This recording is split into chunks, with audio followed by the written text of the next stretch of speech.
Welcome back, ladies and gentlemen. I'm Adam Magger, joined here with Ethan Troll for another varsity sports coverage in this heated game between the Sonoran Sidewinders and Salt River Scorpions. Ethan, how excited are you to be here tonight?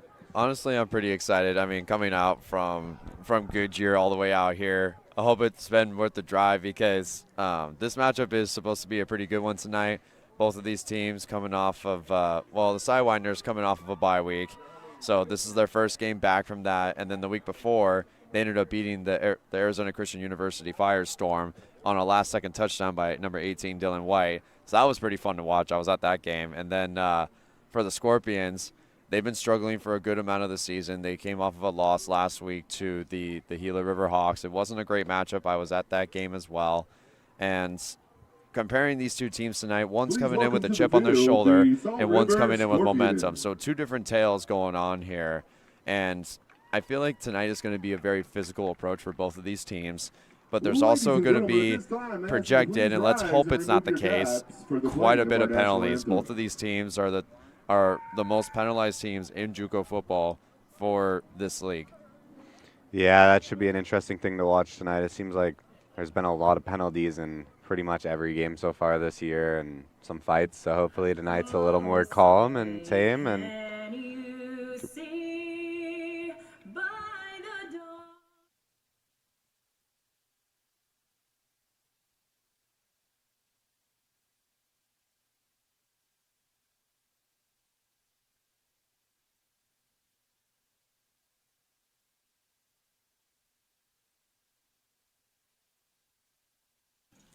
Hi, this is Jasmine Dickmans reporting for Varsity Sports Show. Next to me is Coach Jordan Lewis for the Salt River Scorpions. Coach, how are you doing tonight? I'm doing good. How about yourself? Good, thank you for asking.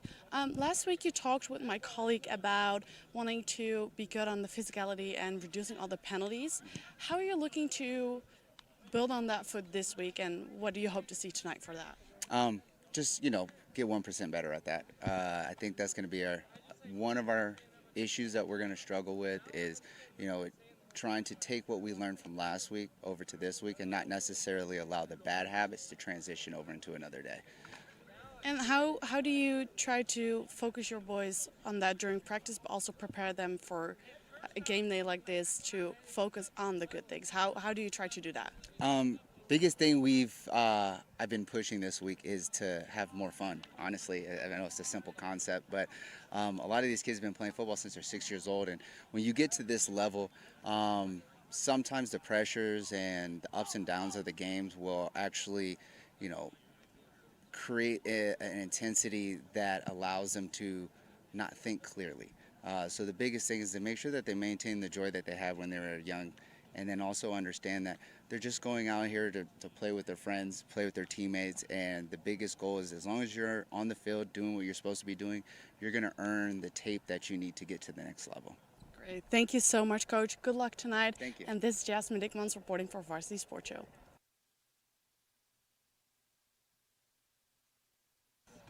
Hi, this is Jasmine Dickmans reporting for Varsity Sports Show. Next to me is Coach Chad Munson for the Sonoran Sidewinders. Coach, how are you doing tonight? Good. Yeah. Thank you. Yeah. No, we're ready. We're ready to go, and we're just trying to get another win tonight. What did you tell the boys heading into this week with practice and then also before this game? Okay. So we had a bye week last week, so we had some time to get healthy, and I told them mainly just be rested, ready to come back to practice this week. This week in practice, we had several really good practices. This is a game that we can't overlook. Okay, based on records, you got to throw the records out of the window here. This Salt River team they're hungry for a win, and they're gonna come out and try to get one on us. So that was really my message to the team this week.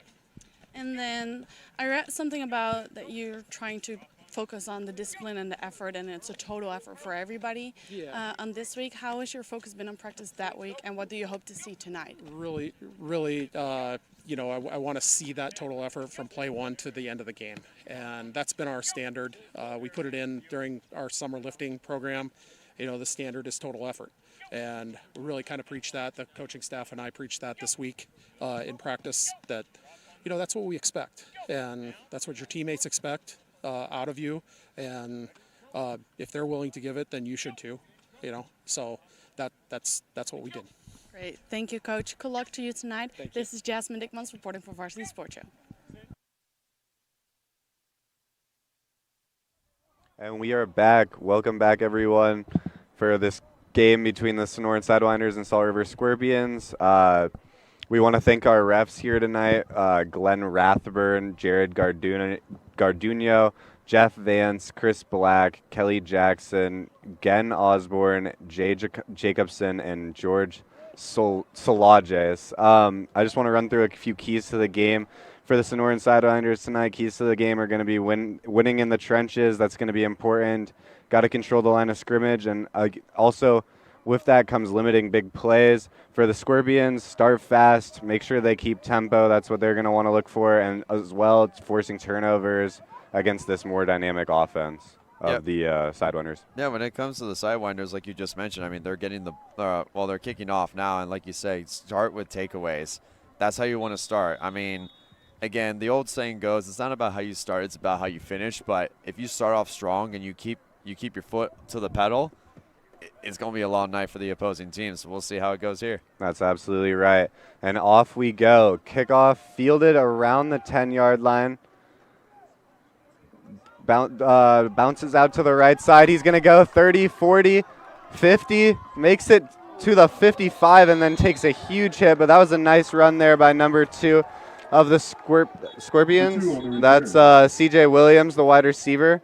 Nice way to start the game if you're the Scorpions. A nice little return. And what a big hit by Cleveland Wooten there. Defensive tackle, 5'10", 245. He was prepared for that big return there and laid out the hit.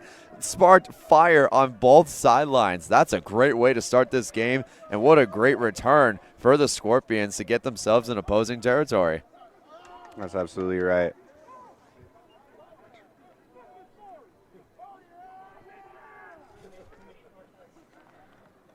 Quarterback in the backfield, running back behind him. He's going to look to pitch it. He's going to pitch it to number 4, who's going to take it for a nice chunk of yards there, probably at least enough for the first down. And that was Marquez Smith there on the carry, number 16, quarterback. The Scorpions quarterback there ended up getting the pitch right there on the side and ends up giving it to Marquez Smith, number 4, right there for a good gain. And a big hit on QB1 as well, as the penalty now gets backed up. That was quarterback Richard Bean, who actually for the when he played against the Hawks last week, he did pretty well with his legs, but when it came to finding his targets, he really struggled when it came to the short and medium pass. They never really tried to attack through the air very deep, so hopefully they do that tonight. Being out of the backfield with his running back, Smith, to his right.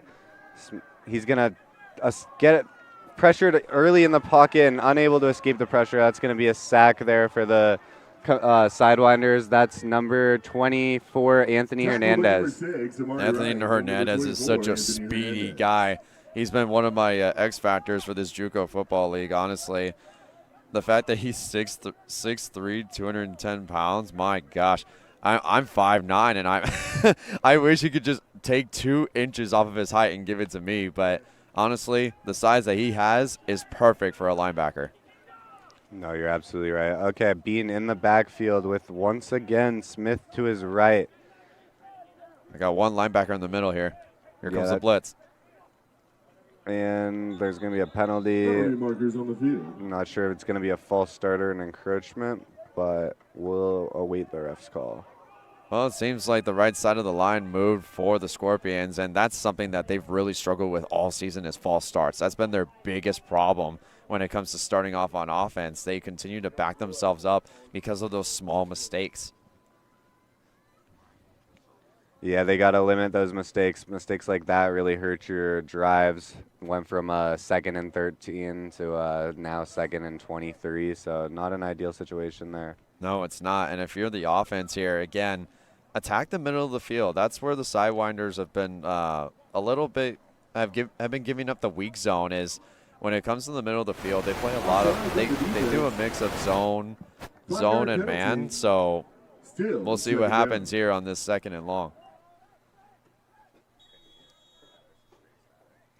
Now they'll mark it 2nd and 18 and not 23 anymore, so they fixed the spot.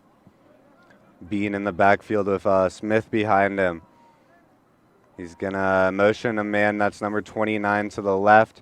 He's going to fake it to his running back. I don't know if that was just a miscalculated handoff, but able to recover and sacked on the play for a loss of maybe 1 to 2 yards. Well, you had number 29, Heaven Duran, going on to the outside, and I think Bean and Smith just weren't on the same page there with that handoff. They both ran right into each other, and Bean was like, "What the heck are you doing right here?" And he flipped around and tried to make something out of nothing. But again, it's all about the thing with the Scorpions is they struggled so much on the first drive in pretty much all of their games, and if they want to beat that out, they've got to convert this 3rd and long. Take the deep shot. Yeah, no, can't start drives like this, can't start games like this. Bean once again in shotgun with Smith to his right. He's going to dump it forward to Smith as he avoids the sack and able to pick up a few yards on the play. But it's still going to be a 4th and 12, 4th and 13, pretty long. Here comes the punt team for the Scorpions. Jarrell Johnson was right there, almost nearly got the sack too. Defensive back, 6 feet, 180 from Desert Edge High School, where I went to high school. And that was a great stand for the Sidewinders because you want to be able to start off, like you mentioned earlier with the takeaways, is they didn't get a takeaway on that drive, but it's always good to get that kind of stuff as we have another penalty on the play. Yeah, that sack early helped set them up, and then the false start ended up hurting them. And now it looks like you might have another false start, if not a late substitution here, but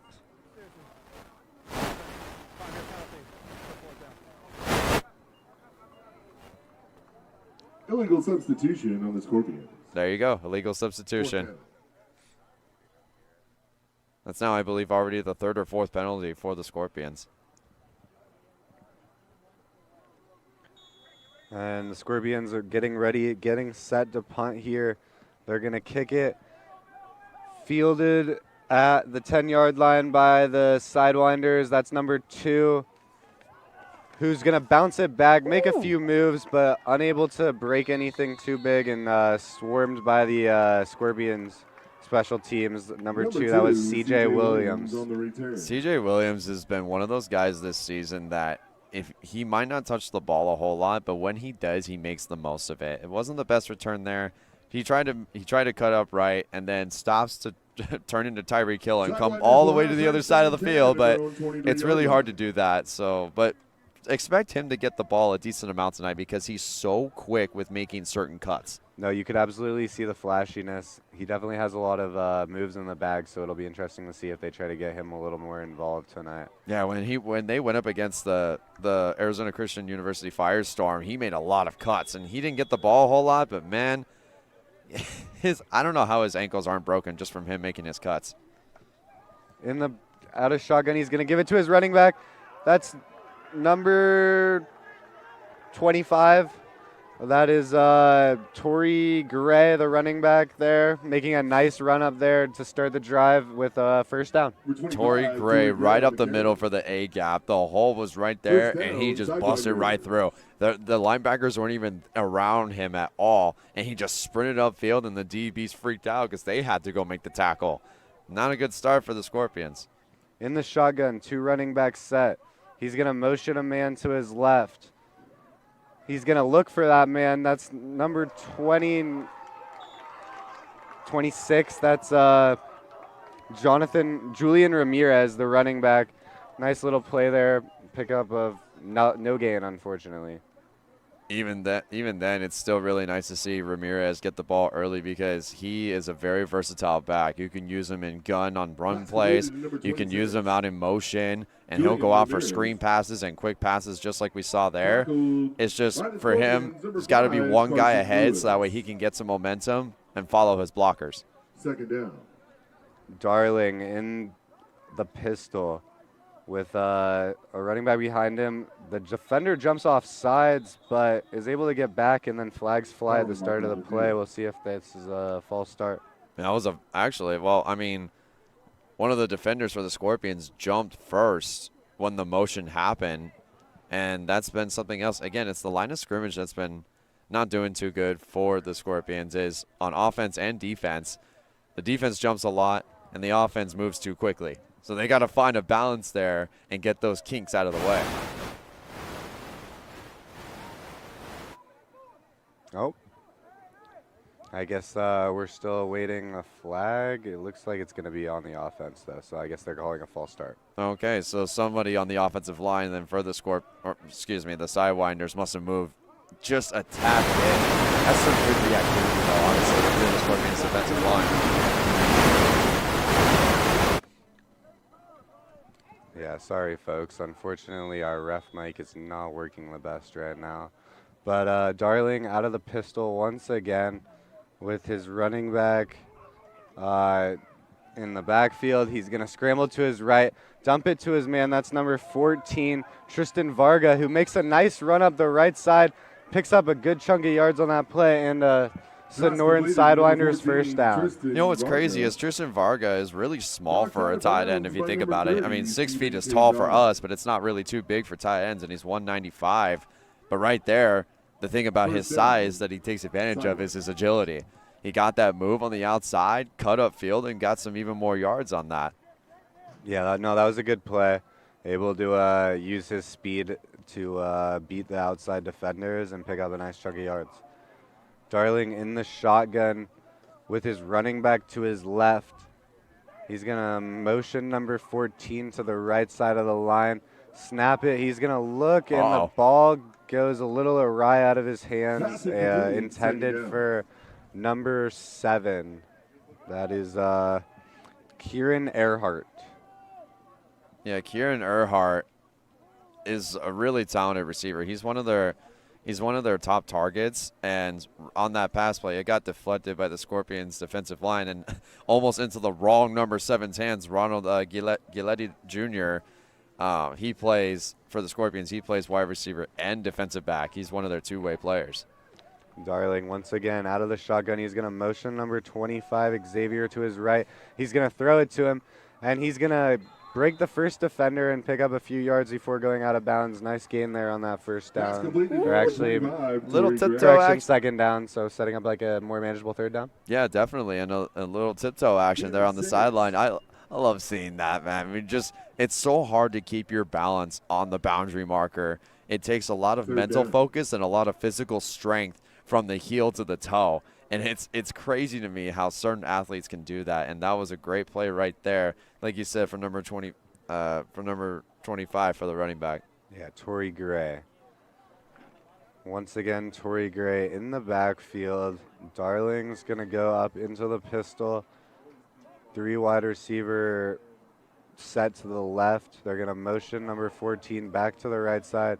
They're going to give it to Gray, who goes up the middle for a few yards, but stopped just short of the first down. And this is decision time. Well, I mean, we've seen it throughout all different kinds of leagues. It's super simple. Give your big man the QB and go right up the gut. It's not that hard, but every coach has a different philosophy too. And the head coach for the Sidewinders, Chad Monson, is a pretty aggressive coach. He doesn't like to punt a whole lot. So in this situation, I mean, you're looking at it right now. They've got him under center. So we'll see if they do a handoff here or if they just go right up the gut with QB1. Yeah, it looks like it could just be a quarterback sneak simply enough. But Darling's actually going to give it to his running back. That's number 25 again, who I'm not quite sure if he got enough. It looks like from the initial spot, it's just going to be enough. We'll see what happens. Handoff to, once again, Torrey Gray, number 25. Oh, Torrey Gray just got to the line. He got the ball right where the ref spotted it. That's a good spot. That was a good spot by the refs there. And just as he got to that spot, then the Scorpions showed up and pulled him backwards. But they stopped it right where he last gained it. So that's a first down for the Sidewinders. Yeah, that was huge. Able to keep the drive going, and good display there by the Scorpions. A good attempt to stop, but unfortunately didn't come up successful. Now, once again, Darling out of the shotgun. Gray to his left. He's going to move up in the pocket, take a long shot deep downfield to his receiver, who's just unable to keep his feet in bounds and bring the ball in. But that was a good shot there. I like that. I like the aggressiveness there by Darling, and unfortunately just didn't quite work out. Took the words right out of my mouth. I like the shot too. I mean, it was double coverage, but honestly, the ball went in between both defenders there. It's just unfortunate that the receiver was already way out of bounds, even if he were to catch the ball. Yeah, unfortunately not the most perfectly placed pass, but it wasn't a bad pass, and the drive continues. 2nd down and 10, and we'll see what they come up with here. Keep an eye out for Dylan White tonight. He did really good in their last game against Arizona Christian University. We had him on the Varsity Sports Show for player of the game. He pretty much had a big play on every single phase, offense, defense, and special teams, and got the receiving touchdown to help them win the game. Darling out of the backfield once again with his running back to his right. He is going to give it to Gray, who bounces off of one of his linemen and cuts up for a yard on the play, setting up a 3rd and 9. That was Jeremiah Postillos there on the initial pressure. He got on the right side and was able to contain, the left side of the line right there, going towards the Scorpions end zone. And he was able to make the running back cut up field and was able to get stuffed by the rest of the defensive line. So good job there by by number 9 of the Scorpions, Jeremiah Postillos. Yeah, that was a good play. And Darling in the pistol. It's kind of interesting to see teams in the pistol. I feel like I haven't seen a lot of it this year. But once again, in the pistol, he's going to move his tight end number 14 in. He drops back pretty far, and instantly the pressure comes through. That's number 6 of the Scorpions. That's Gabe Butenschon, who makes a nice play and gets the sack in the backfield. And we are going to take a quick break, and we will resume play shortly. Thanks, everyone. APAC is your one-stop source for all your automotive and heavy-duty air conditioning parts, supplies, and equipment. They're family-owned and have been the Valley's go-to for all your auto AC needs since 1982. Whether it's for your everyday or vintage car, commercial, or off-road vehicle or equipment, APAC has you covered. Call APAC, AAPAK, the AC experts at 602-254-1116 and ask for the Varsity Special to get 10% off your purchase. Hey fans, Vince with the Varsity Sports Show. You've had the rest. Now treat yourself to the best Japanese grill in Arizona. It's the Boss. Boss Bachi Japanese Grill in Mesa. Grilled shrimp, steak, and all the best veggies with or without a twist of spice. Sure to please everyone. Dine in or take out. Located at University and Country Club in Mesa. Open daily. 602-859-3759. The Boss. Boss Bachi. Hablamos Español.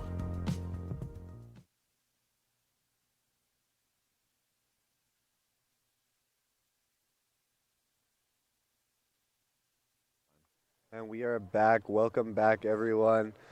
Unfortunately, there was an injury on that last play, but we are back. He was able to walk off, so hoping he's okay and he can get back on the field. And we resume as the Sidewinders continue driving down the field in this first quarter.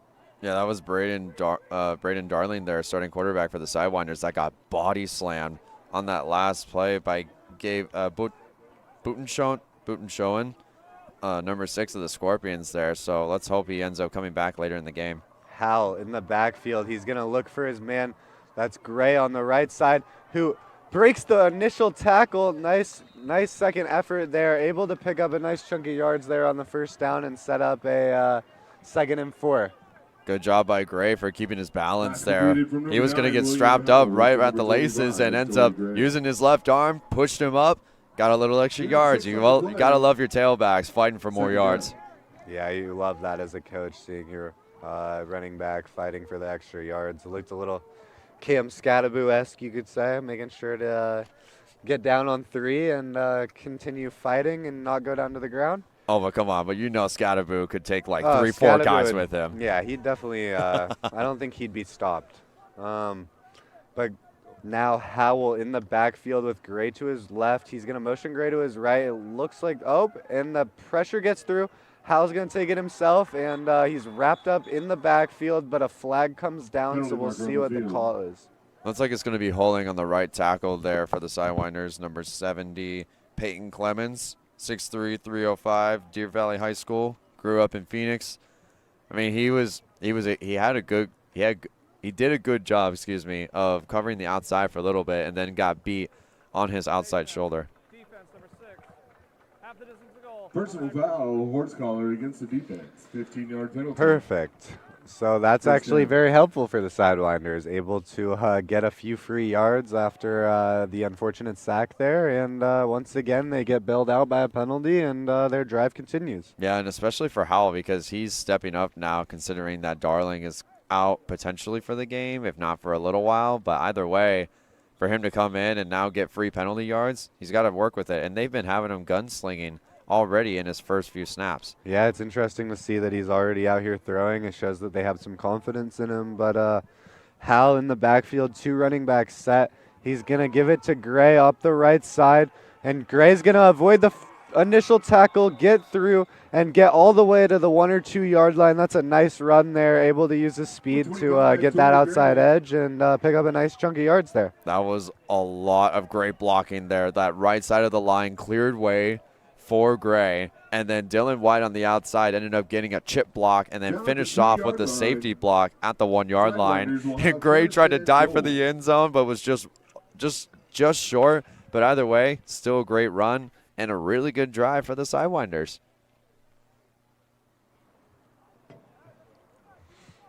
All right, well, we'll see what they have here. It's a 2-yard play, all they really need. So I wouldn't be surprised if they go right back to Gray here and just let him use his legs to get them 6 points on the board. Yeah, we'll see. I mean, it wouldn't surprise me if they try to do a play action here either. They run a lot of play action inside the red zone. Penalty marker. Yeah, I'd love to see some aggressiveness there. That would set the tone, but we have a flag before the snap and can only assume it's going to be a false start.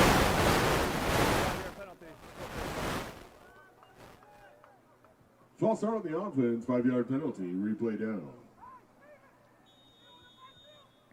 All right. So, yep, 5 yards. That's going to back them up, make it a little harder now. First and 7 yards to go on this first and goal. Yeah, both sides of the line of scrimmage. I mean, they're moving early and just they're both hungry to get some kind of big play. Hal out of the backfield. He is going to give it to Gray, but the defensive line comes through quick. 3 men from the Scorpions able to wrap him up right away, and a loss of a yard or 2 on that play. Nice defensive pressure there. Good job by the Scorpions. I mean, they sent the entire package. They had 8, 9 guys in the box ready for that run play. I mean, the Scorpions made it pretty predictable, too, having most of their guys on the line of scrimmage. So it was a battle of the trenches right there. And the Scorpions were just ready to pounce right in and got the tackle for loss. Yeah, it was a nice penetration there by the defensive line. They didn't even give Gray a chance there. But is that still Hal out there? No, it looks like Darling is back on the field, so that's good. He's shrugging it off. Yeah, and Gray in the backfield with him, but Darling is going to avoid the pressure, and he's going to throw a little Hail Mary, and it kind of works. He finds his man in the back of the end zone for a touchdown. Touchdown, Sonoran Sidewinders. Nice play there by Darling, able to use his legs, scramble around in the backfield, and when it looked like he was just throwing for desperation, able to find a man wide open in the back of the end zone.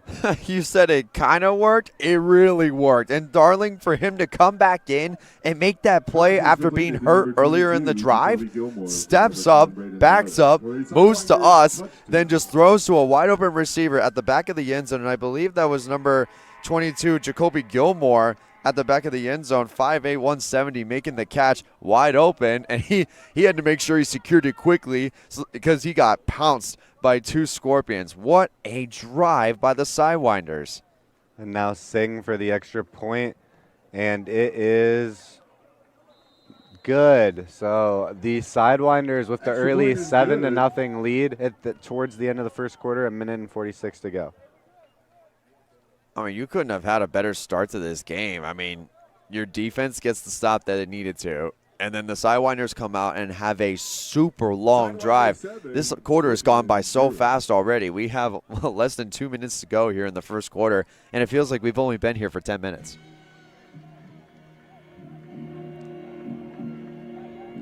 And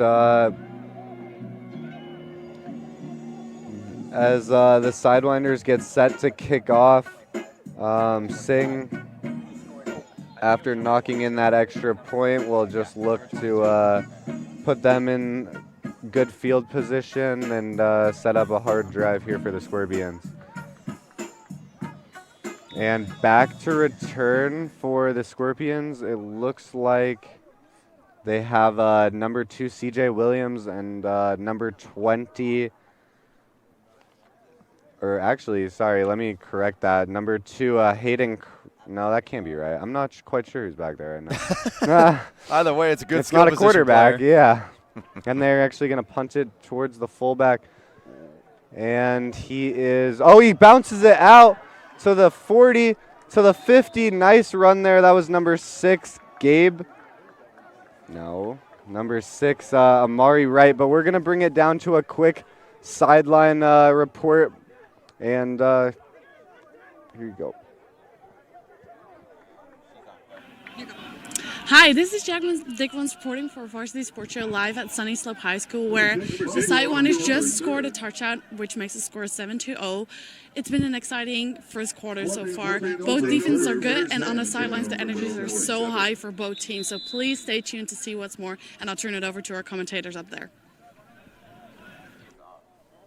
Thank you, Jasmine. The Sidewinders take an early 7-0 lead, and now it's time for the Scorpions to try to fire back. Yeah,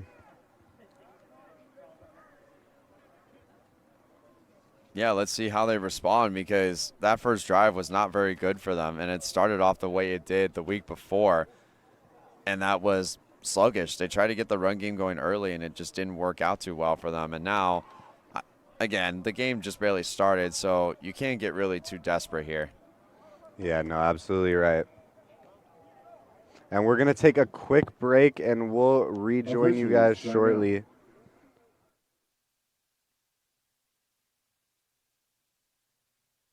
Hello, I'm Andrew Neeram, a junior at the Walter Cronkite School of Journalism and Mass Communication.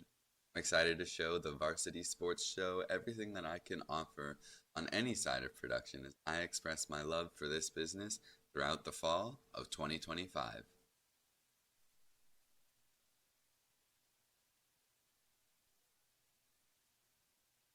Hey guys, Vince here to talk about Angel Dentistry. It's where my wife and I have gone for over 10 years, and we trust them with our routine and extensive dental care because they care. Dr. Amber Angel is an Arizona native, born in the town of Miami, and has been practicing in the Valley over 20 years. For general to comprehensive dental services, call 602-788-2008. Located off of Cave Creek Road just north of the 101 in North Phoenix. Angel Dentistry, proud supporters of our young people and proud partners of the Varsity Sports Show.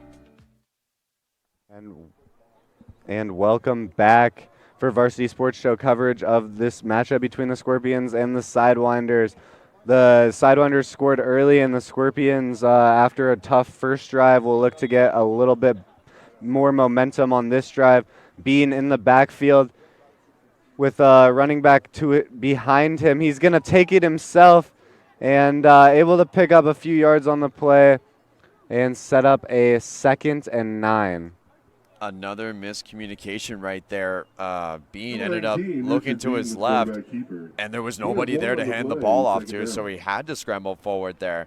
That was Smith and Ramirez, too. Ramirez was coming back over to Smith saying, hey, dude, you were supposed to go the other way.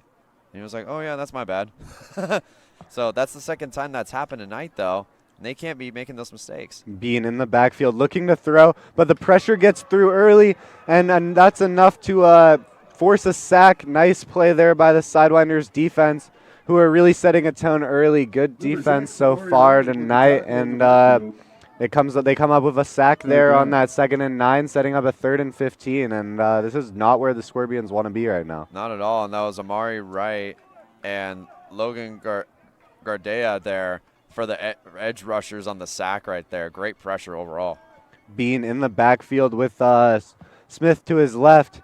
Bean's going to drop back, roll to his left, pitch it to Smith, who takes it back to the original line of scrimmage roughly, and that's going to be a 4th and 9 upcoming, and I can only assume we'll see the punt team once again for the Scorpions as this first quarter winds down with 10 seconds to go. And that Scorpions offensive line got absolutely destroyed on the play. Cisco, number 71 for the Scorpions, got tossed to the ground, their left guard, and that's where Bean instantly got pressured and had to make the toss play. And that's not the way you want to end this first quarter. Yeah, so far it looks like the Scorpions offensive line has really struggled to protect against this Sidewinders defensive line, and we'll see if they can shapen up a little bit as this game progresses, because they're definitely going to need to give Bean time and the ability to make plays. And we're going to take a quick break as we head into the second quarter, and we'll rejoin you guys shortly.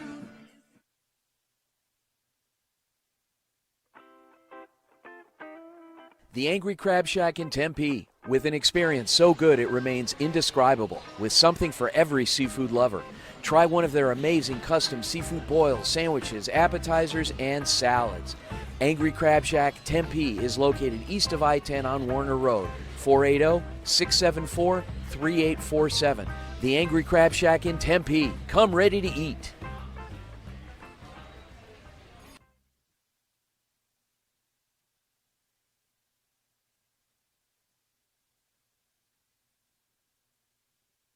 And we are back. Welcome back, everyone. And the Scorpions get set to punt as the Sidewinders prepare to receive after a great start to the game, and that saw them put 7 points on the board. And we'll see if they can continue this offensive dominance.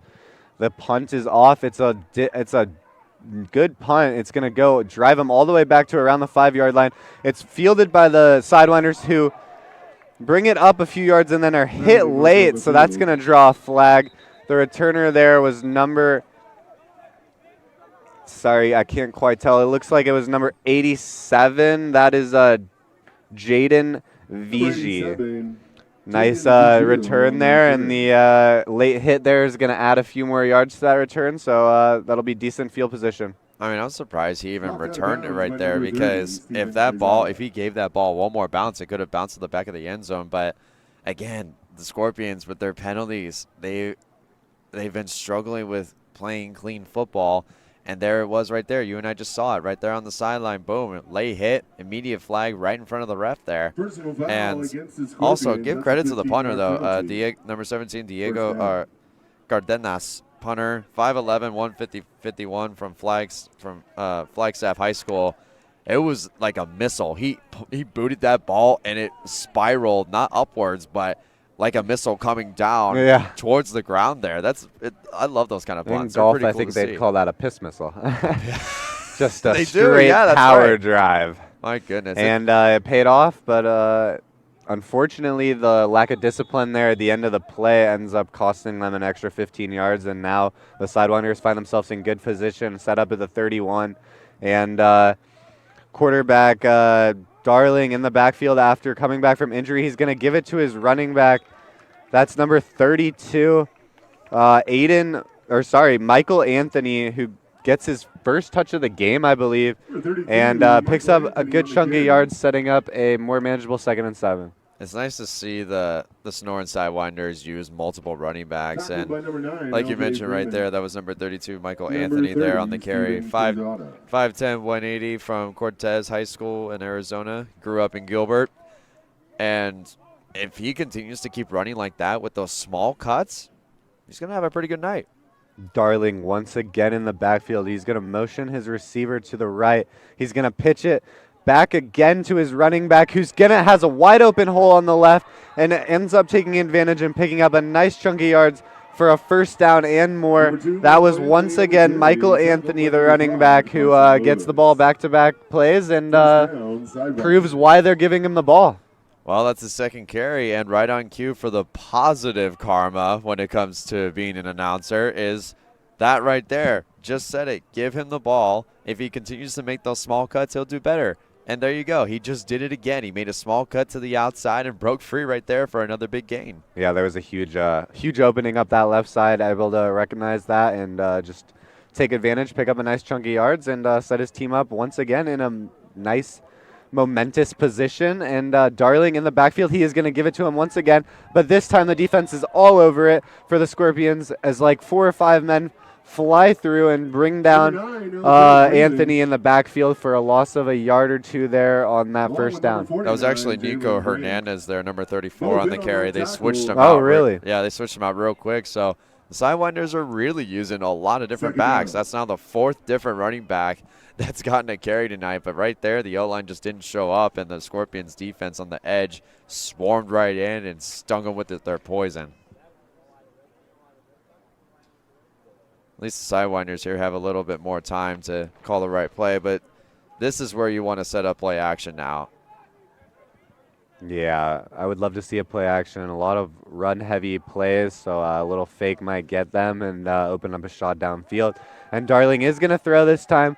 He finds his man on the left side. That's number 7, I believe, who picks up a nice chunk of yards. And then a flag comes in at the end. I can only imagine this is going to be on the Scorpions, and that's only going to hurt them even more as the Sidewinders pick up a nice chunk of yards, and then a flag flies in on the tackle. Man, what is up with the Scorpions and their personal foul penalties? You have late hits on the sideline. You see, now you got one of the safeties.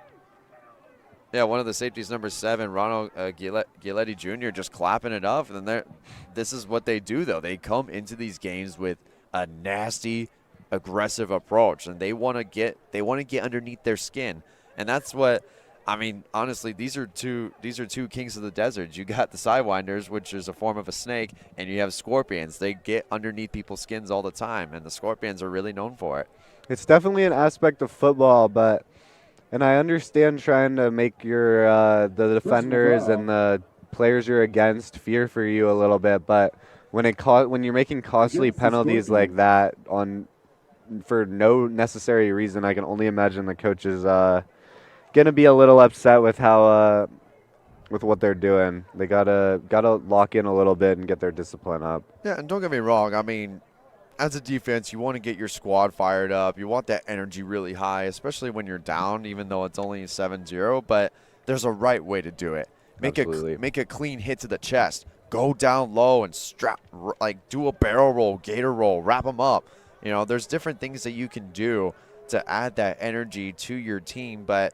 This, unfortunately, I'm old school, so for me, I'm all up for like old school bashing on the sideline, like in the 80s and 90s and way before then. But we live in a new era of football now, where there's clean ways to do those kind of stuff. Yeah, it's all for players' safety, and hope it seems to help a little bit, but unfortunately defenders get a little emotional and make some emotional decisions, and unfortunately that time it ends up hurting them and adding another 15 yards to the Sidewinders' drive. And now near the 30-yard line, Darling's going to take it. He's going to hand it off to his running back. That's number 32, Michael Anthony, who tries to break it out to the right side and unfortunately wrapped up pretty quickly for a gain of probably no gain on that play. No, and it's crazy to me because Michael Anthony, again, he's 5'10", 180, and you would think that with his smaller frame, he'd be able to bounce out to the outside quicker, but he has a big stride. So for him, he's not able to make a lot of those quick steps, and they've already tried to run him outside on 3 different plays. Hasn't really worked out too well. Maybe get him involved in like an inside screen pass or just run inside zone with him. Try it out. Darling once again in the backfield, 2 running backs set. He's going to look to throw. He's going to throw it up the left side. He has a man, but he overthrows him.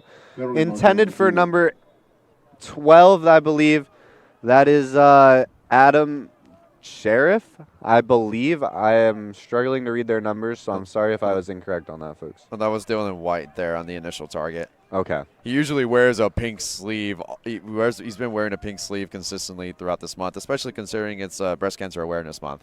Yeah, that's kind of a lost tradition. I know a lot of NFL fans are kind of upset that they don't do that anymore, but college and high school seem to still be recognizing it, and they get to have a little fun flare of pink, and there's also a flag on the end of that play, so what went from an incompletion is now going to be a first down, I First down. believe. Yep, first down.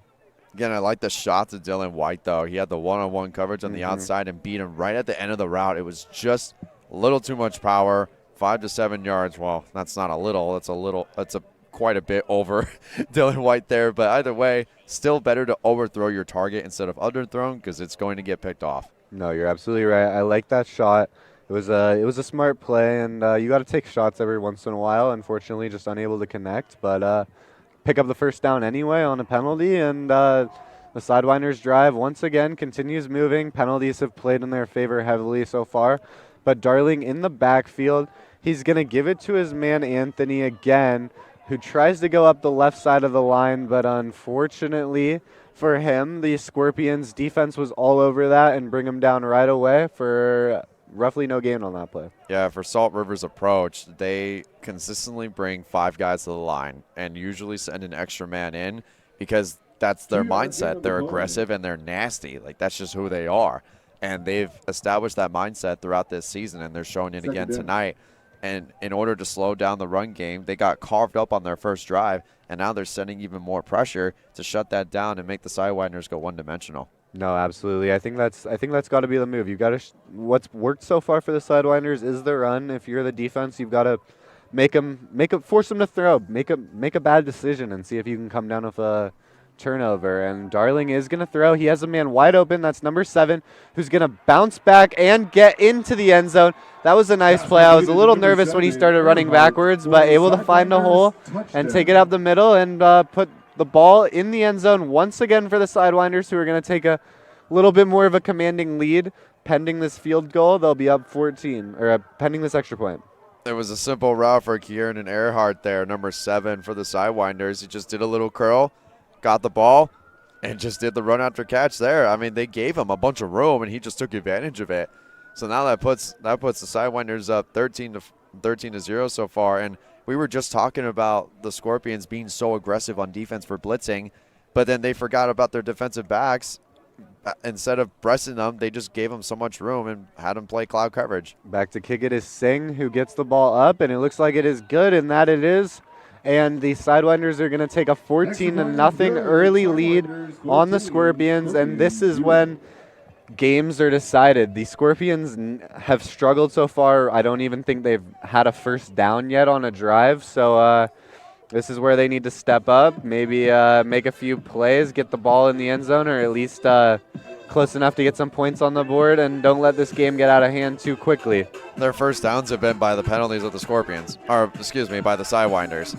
I mean, seriously, they have to find some kind of spark when it comes to the offense, and I always say go to the run game because that's what sets up the passing game. You don't want to get so desperate so early and start throwing the ball, gunslinging it, because if you're a one-dimensional team like that, you're usually not going to score that many points unless if, you're a very lucky team that has a great wide receiving core and a great quarterback and a great O-line, but that's hard to come by nowadays. Singh's going to kick it. It's going to be an onside. It bounces over the head of the returning team, the receiving team, and out of bounds, and that's going to be a penalty. And that's going to set the Scorpions up in some very nice field position, and that's exactly what the Scorpions needed, just a little bit of life. It's going to put them in a nice spot, and we'll see if they can take advantage of this break they just got here. Well, I don't know if that was I don't know if that was an onside kick or a square kick. It was a little mix of both right there. But number 85 for the Scorpions, Ignacio Lopez, the tight end, 6 feet, 230, was about to go for that ball, and he immediately put his arms down and thought, this probably ain't going to be a good idea if I touch that ball. So it was a smart decision, and now that puts the Scorpions past midfield at the 48-yard line. Yeah, that was a great decision. I've seen so many times in football where a player tries to make a miraculous catch like that, ball gets touched, the kicking team recovers. So I think that was a smart play. Let it go out of bounds, get a few extra yards on the penalty, and set your quarterback Bean here up in a good position, and we'll see what they're able to cook up. Bean, he's in the backfield. Their motion, their receiver, back and forth, going to give it to the receiver who motions to the right. That's 21, Fernando Ramirez, who's actually their running back, who is lined up in the receiving position. Sidewinders get him quickly, but a flag comes in, and looks like at the end of the play on maybe the tackle. So it looks like the Scorpions are moving backwards, but if I could guess, I would have guessed that it was on the other team. Personal foul against the Sidewinders, 15-yard penalty. And that is going to be a 15-yard penalty on the Sidewinders, as I thought. It's going to be unnecessary roughness, and we've seen about 3 or 4 of those tonight, and now by both teams.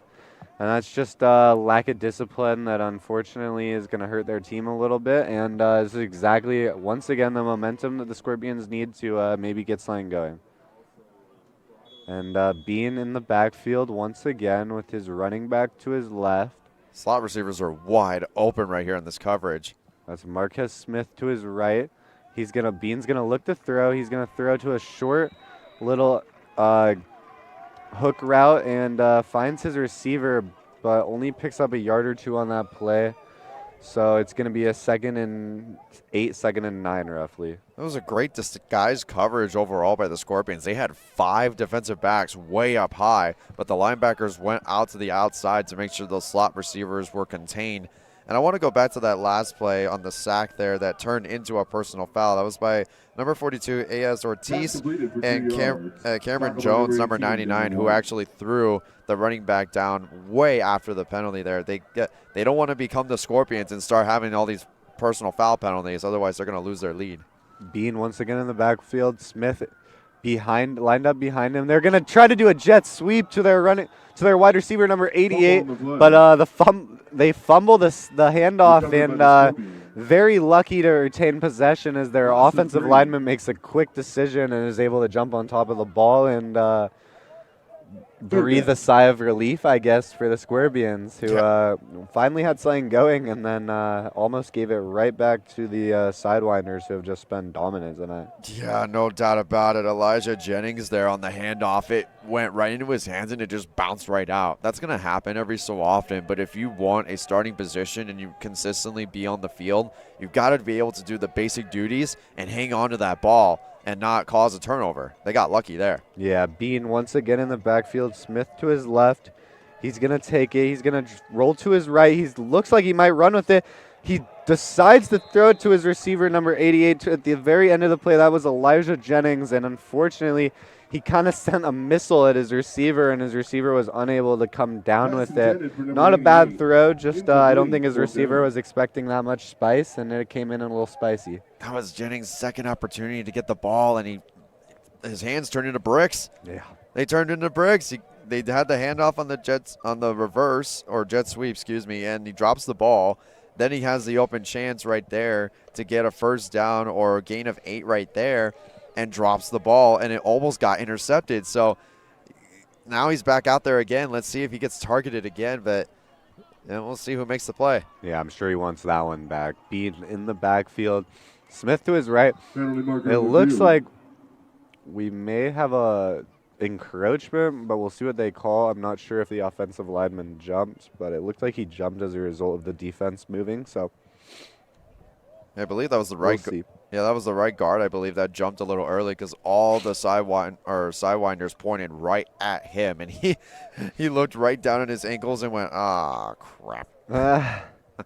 Yeah, unfortunate mistake there, and it is going to be an encroachment on the defense. So interesting. Nice little break there for the Scorpions, setting up a much more manageable 4th down. I did not realize that we were already at 4th down, but now a lot more manageable, and it seems like it is they're feeling a little desperate, want to get some points on the board, so they are going to go for it. Oh, actually, they're going to take a field goal. It confused me with Bean out there. This is a pretty long field goal. It's going to be like 50 yards. Is that right? Yeah, it should. Like 52 yards. If he makes this, it's a good kick. Oh, and it was on line, but just short. Just goes under the crossbar, and no good there for the Scorpions, who are going to leave the drive empty-handed after being handed some nice field position on that to start that drive. Yeah, that was Calvin Wright there, number 11. He's also a defensive back for the Scorpions. 5'11", 133, tiny guy, for his height, but honestly had a pretty decent leg there. I just don't think that he kicked with the way the ball was spinning. It felt like he kicked more with the top of his foot instead of the point of his toe. Yeah. So he got the distance, but just not enough power. And now the Scorpions will start. Where are they at now? The 35? Yeah, right around there, 34, 35. It's a pretty decent field position to start. I don't think I could complain if I were the Sidewinders. And we'll see if they can continue this offensive dominance we've seen so far. As Darling once again, oh no, actually he's out on this drive. So I was just going to say he came back after the injury. Maybe needed a little bit more time. He's back on the sideline, and they're going to have Hal out there to start this drive with running back Anthony Hernandez, I believe, or Torrey Gray, sorry, correction, to his left. Going to motion a man, that's number 18. They're going to give it to Gray, who cuts up the middle and picks up a nice chunk of yards. Number 26. And that was actually not Gray, that was Julian Ramirez, number 26.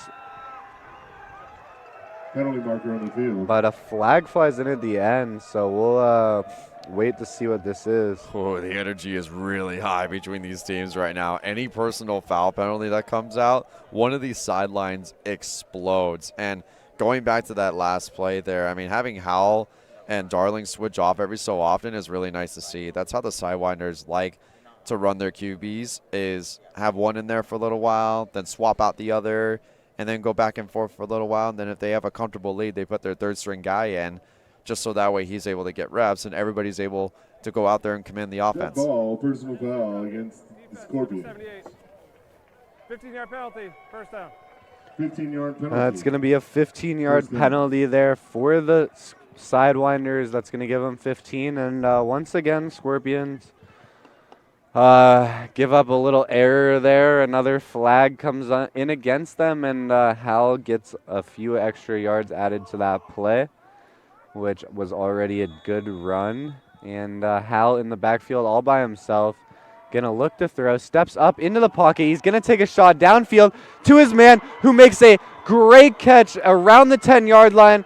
And that was a great play there. Nice throw by Hal and a great reception there by the wide receiver. That was number 18, I believe. Dylan White, who makes a nice contested catch there and sets up the Sidewinders in nice position. I mean, he was the player of the game a couple weeks ago against Arizona Christian University, and it is because he makes catches like that. He is their top target on this offense, and I wanted to mention earlier in the game that keep an eye out for him, because at some point one of the quarterbacks is going to look at that one-on-one coverage and take the deep shot no matter what. And Dylan, my gosh, man, he is such a great athlete. What a catch. Yeah, that was a great catch. I wasn't sure if he was going to be able to bring it down with the coverage, but able to stay strong and use his hands and not his body to bring in the ball. And they're going to run it up the middle to, I believe that was Gray or Ramirez. I'm not quite sure which one. I can't really see the numbers, but a nice little run there on that first down. Picks up a few yards and sets up a very manageable 2nd and 3 to go. So 2nd and goal with 3 yards. That was a good short run there by the Scorpions, and it's nice to do a short run play afterwards because you want to calm down the emotions a little bit. You had a huge play. The entire sideline for the Scorpions, the Sidewinders, was going towards Dylan White as he made the catch, and they were just fired up. But now you want to tone down the energy a little bit, keep things a little mellow, and don't get too excited because anything can happen in football. Hal in the backfield motions his man number 45 to the right, passes it to 45, who makes stiff arms the first defender and then is wrapped up by the Scorpions defense. That was number 45, Eric Rodriguez, their other running back. How about running back number 5 getting out there now for the Sidewinders? Good motion play on the outside, just couldn't get enough blocking leverage to give the guy room, but it's a good thing they have a few extra downs to go in order to put up 6 more. You're absolutely right.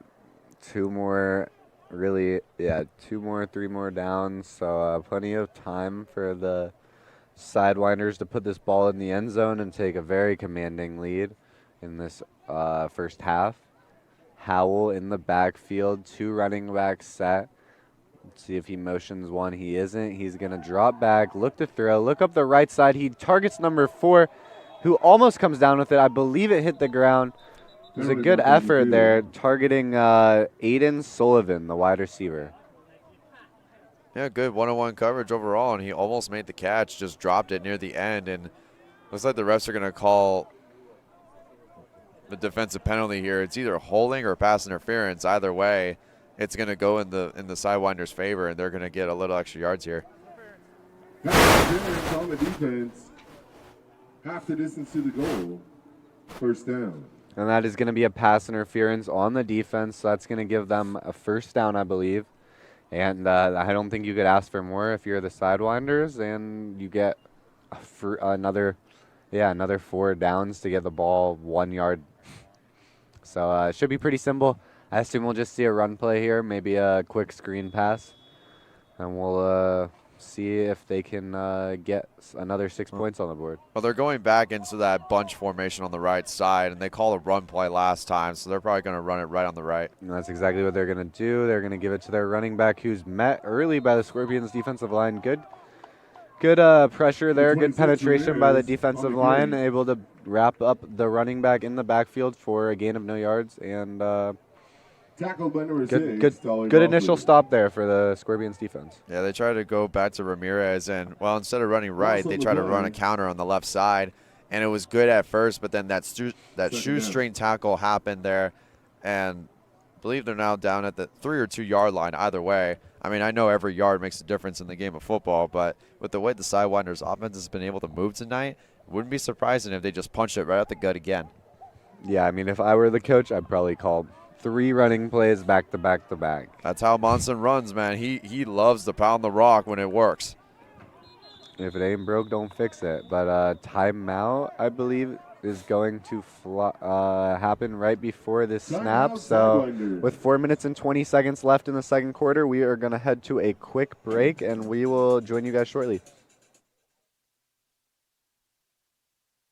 Hi, my name is Carmen Liberto, and I am a senior at the Cronkite School at Arizona State University, majoring in sports journalism. Over the past few semesters, I've worked on a variety of projects that have strengthened my reporting, storytelling, and on-camera skills. My passion has always been hockey, and I hope to build a career covering the NHL, ideally as a beat writer for the Buffalo Sabres. I'm excited to continue growing as a journalist and to bring my energy and dedication to every story I tell. Stay tuned to see my work at the Varsity Show internship.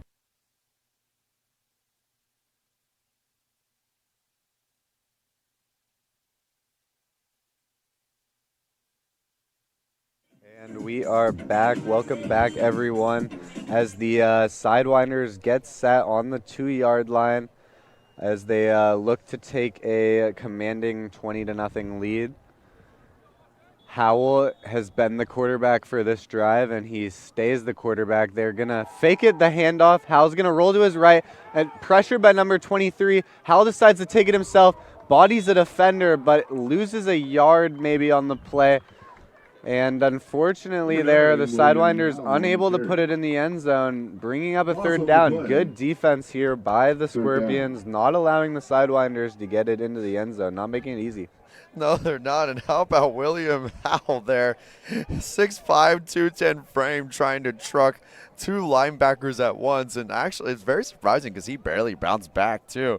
He took that hit pretty well and just spun out of bounds there. And honestly, it was a good call right there. Good play action to the outside. Just couldn't find anybody open and almost got tackled in the backfield. And then his jersey started to stretch out like a big old yarn of string right there. Yeah, able to evade that sack.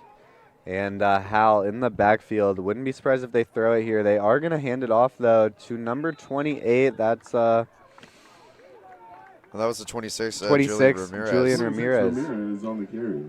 And unfortunately, not enough Short for the gain, touchdown there fourth for the down. Sidewinders, and it'll be interesting to see if they decide to go for it here on 4th and 3. Well, they haven't brought the kicker out, so it wouldn't be surprising if they do. Well, no, actually, well, they're bringing in one extra guy in, but I still think they're going to go for 2, or not for 2, but if it feels like if they score here, they might end up going for 2 with the way this game's been going. But if they get stuffed right here, it's actually not too bad because you put the Scorpions in deep into their own territory, and they'd have to go 97 yards down the field. Yeah, that's a great point. I think being up 14, this is a pretty no-brainer to just go for it here. Penalty mark on But the field. if this ends up being a false start, it could change the thought process. It definitely is, and now you've got a bunch of special teams guys coming out here.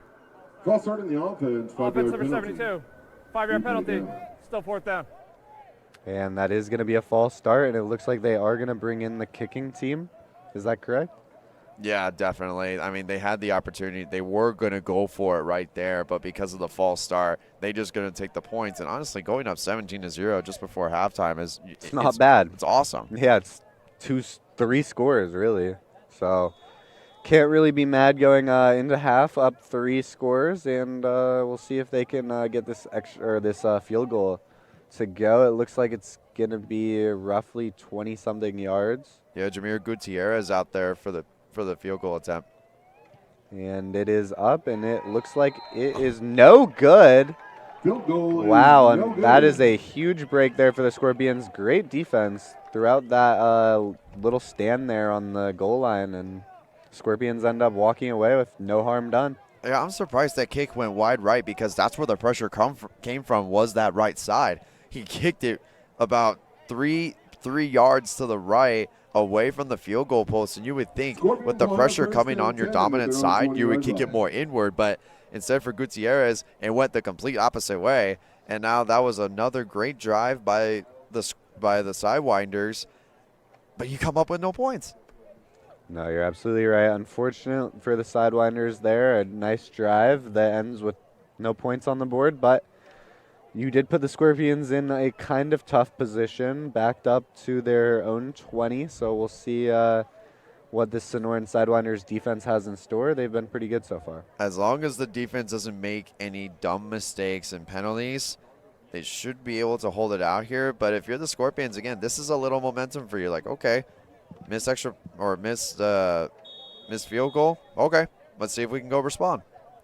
That's absolutely right. Bean in the backfield.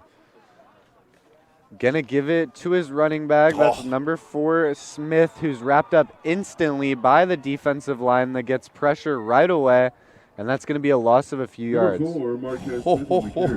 Wow, what a one-on-one battle right there between the running back and the defender who made the tackle right there. I believe that was number 25, Xavier Armenta, linebacker, 5'10", 190. He got in there and stuffed up the tailback there. Man, what a great individual play. Yeah, good start for the defense. And we're going to take a quick break, and we'll rejoin you after this timeout. My name is Dana McDermott, and I'm a junior in the Walter Cronkite School of Journalism and Mass Communications at Arizona State University. I am looking forward to the opportunity to get some hands-on experience and dip my toes into this industry. I've called water polo, softball, and I've broadcasted on the sidelines for high school football and basketball. I'm so excited for what this internship's going to give me. And welcome back, everyone. After the 2-minute warning, Sidewinders up 14. Scorpions have the ball. Bean in the backfield. Gonna drop back. Look to throw. Finds his man, number 7. That's Ronald Galletti Jr., who makes the catch, picks up a yard on the play, and that's going to set up a 3rd down. Yeah, so it was a 4-yard gain, but 2nd and 13. Now it's going to be 3rd and 9. Yeah, Galletti Jr. is also used. I forgot he was also used on the offensive side of the ball. Also one of their other two-way players here. So that was a good catch and good, solid gain right there. But now, like you said, 3rd and 9. Time to attack the middle of the field. Yeah, I wouldn't be surprised to see another throw here. Bean in the backfield. He is going to look to throw, but the pressure comes through quick. It looks like it was a design screen. They're going to give it to the running back, number 4. That's Smith, but nowhere to go, and Smith is wrapped up in the backfield. And once again, the Scorpions offense struggles to get anything going. Timeout, Can't even get a Sidewinders. first down, and I can only assume they're going to punt it back with 1:44, and Sidewinders are going to get the ball in good field position most likely. Amari Wright with the instant pressure right there. My goodness, took the wind out of me, and I'm just watching the game. At 6'4", 225, Canyon View High School from Goodyear, Arizona. And, I mean, when you're able to get inside of the QB pocket right there, almost within less than a second, that just goes to show you how great either – well, actually, no, that tells you right there that you're a great pass rusher. And the fact that he was able to get there that quickly to force a quick 3-and-out for the Scorpions, now they have another shot of redeeming themselves from the last drive. Yeah, they were all over that. I believe that was probably a design screen, but the defense got right to the quarterback. Bean has to drop it off, and they were ready, anticipating the screen and able to stop Smith early. And now they're going to punt it back to number 2, I believe, of the number 2 of the Sidewinders. That's C.J. Williams, who makes a nice little return there and able to set up Penalty the marker. Sidewinders in good field position as a flag flies in at the end. Can only assume it's going to be another unnecessary roughness call. Oh, I don't know what that was about, but my goodness, either a player or a Number 2, coach C.J. Williams ended on up the throwing return. one of the Sidewinders Penalty straight after down the on his play. face. These personal foul penalties need to get taken care of for both teams, especially the Scorpions, because, again, that's what's been preventing them from winning these games. Yeah, these penalties are they're game killers, drive killers. They hurt you, and I don't even understand why we're fighting over there when you're down 14-0, and they already have good field position now, most likely going to be even better field position. I mean, I can understand the frustration too, but absolutely. There are other ways to let out frustration. Let the pads do the talking and do it correctly. You know, there are correct ways to be able to get the energy back. Like we mentioned earlier, it's like, you know, sideline penalties. It's inexcusable. Yeah, especially after the play penalties. Like, play's over. There's no need to do something stupid. I understand you're frustrated, but as you said, take it out with the pads. Make some big hits. It doesn't need to be late hits and stuff like that. During the return, personal foul, blindside block, kicking team number 6. After the play, personal foul, unnecessary roughness number 40. Late head out of bounds. Personal All foul penalties against the via defense. first down. And that's like worst case scenario. 2 penalties, 1 for a blindside block, 1 for an unnecessary roughness after the play. Both penalties going to count against them because 1 was during and 1 was after.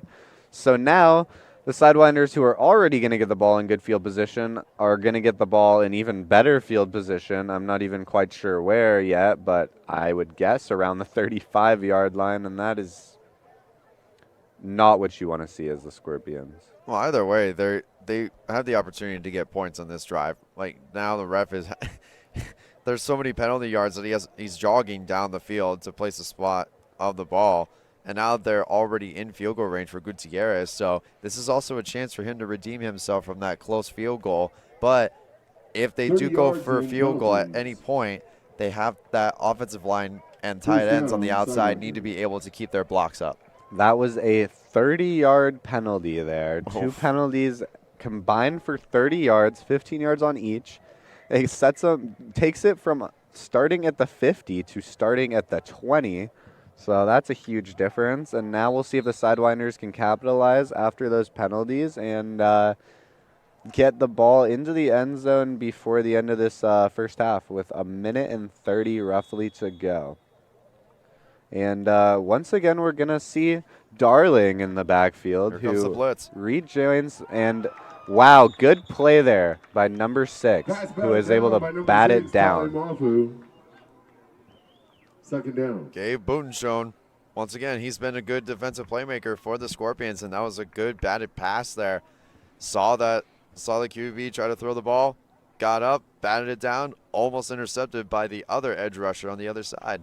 Yeah, you love that as the defensive coordinator. Good heads-up play, reading the quarterback's eyes, figuring out where he was going to throw, and just getting up, blocking the ball. Yeah, and here they go again in their zone coverage, zone blitzing right here. Yep, Darling's going to motion a man to the right. He's going to give it to his running back, who looks like he was going to be initially tackled early, able to make a nice cut, get up the field for a few yards, and set up a 3rd and 5. Yeah, 3rd and 5, 3rd and 6. So going to make it a much more manageable 3rd down, and we'll see if the Scorpions can, or Sidewinders, can capitalize. Yeah, we got a little bit more than a minute to go, but there's all kinds of voices going on right now. Play calls, movements, signals, you name it. The energy down on the field is crazy. Darling once again in the backfield. He's going to look to throw. He's going to throw it behind his intended receiver. That was number 86, I believe. Jaden Sullivan, but unable to come down with it, a little behind him, and didn't even give the receiver a chance. These Scorpions defensive backs are playing so far off because of the pressure that they're sending.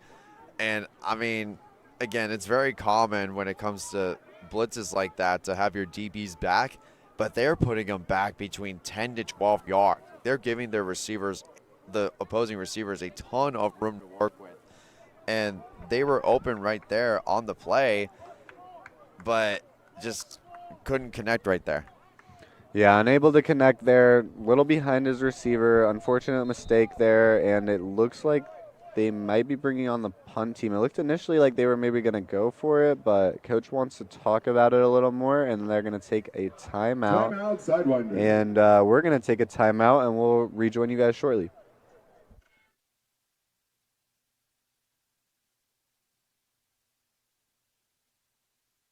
Hey guys, Vince here from the Varsity Sports Show. Nothing beats a hometown touchdown, on the field and on the table. Join us at Zips or Goldies, where families, friends, and teams come together for great food. They make everything fresh, like their hearty burgers or irresistible focaccias. The restaurants are family friendly with a huge menu and plenty of seating. Goldies Sports Cafe is in Scottsdale at Via Linda and Mountain View Road, and Zips Sports Grill has 14 Valley locations. Come hungry, see you soon at Zips or Goldies.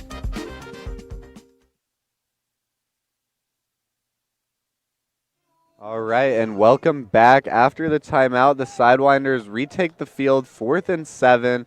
I believe they are going to kick it, and that they are. So out comes their kicker. That is number 80, Jameer Gutierrez, who missed one a little right earlier. We'll see if he can, as you said, Ethan, make up for it here and get some more points on the board, make it a 3-score game going into half. Yeah, we'll see how they execute it here. That right side of the line got pressured instantly, so we'll see if they're able to hold here. Yeah, they're going to need to stand strong. Gutierrez in the backfield, ready to kick it. This looked like there was a jump, and there was. Defensive man saw the jump, started running, and then the flags fly.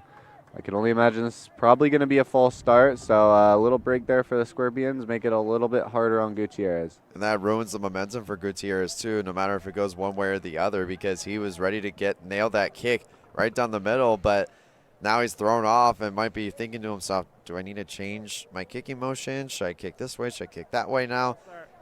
These penalties mess up the kicks.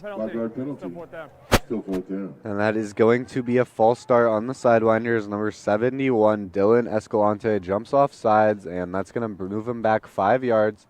So now looking at a 45-yard field goal, roughly. Ball is going to be, okay, a little less. It's going to be like a 42, 43-yard field goal.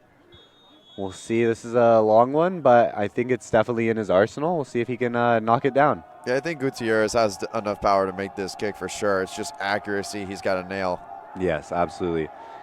We'll see if he's got it here. Gutierrez, ball snapped. Defense gets through quick, but he gets it up, and it is good. Nice kick there by Gutierrez, setting his team up with a 17-0 lead going into half, and with 50 seconds left to go, it'll be interesting to see if the Scorpions play aggressive or if they just take a knee and go to half and maybe talk things over. Well, 48 seconds to go, and the fact that they have all 3 timeouts, they're going to go try and score. They need something to get them a little bit.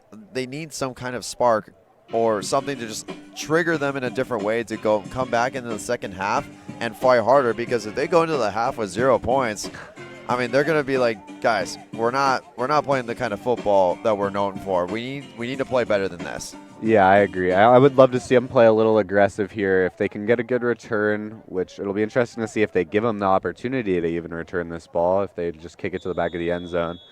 And maybe just try to at least attempt a field goal. But off comes the kick. It looks like it's going to be a squib kick. They squib it up to, I'm not quite sure, maybe a tight end, who number 6, it looks like, who's wrapped up by number 40 of the Sidewinders. That was number 6, Gabe Butenskone, possibly. And decent return, setting up the Scorpions at the 35-yard line, and we'll see, as we were talking about, how aggressive they play it here. Oh, his poor jersey. He got spun around twice, and he's actually trying to fix it right now. It looks like a prom dress. Oh, yeah. Yeah, it doesn't look like he's got 2 sleeves anymore. It's about ripped in half. Oh, yeah. I mean, Gabe Butenschon, again, he getting his second return of the night. He's going to the coaches like, look at what they did to my jersey. Look at this. I can't even wear this. I know. They better hope they have some replacement jerseys. We might see a number switch in the second half. Probably. That just does not look like an ideal jersey setup. He ripped a whole sleeve off of it. And now if you're the Scorpions offense coming out, it's time to get aggressive. 40 seconds to go. You can't be conservative on this drive. Try and at least get into field goal range and score a field goal. I mean, they have a good kicker and right. It's just they got to get in the range to be able to give them the opportunity. Yeah, and it looks like they are going to give him a new jersey. Waiting to see what number it's going to be.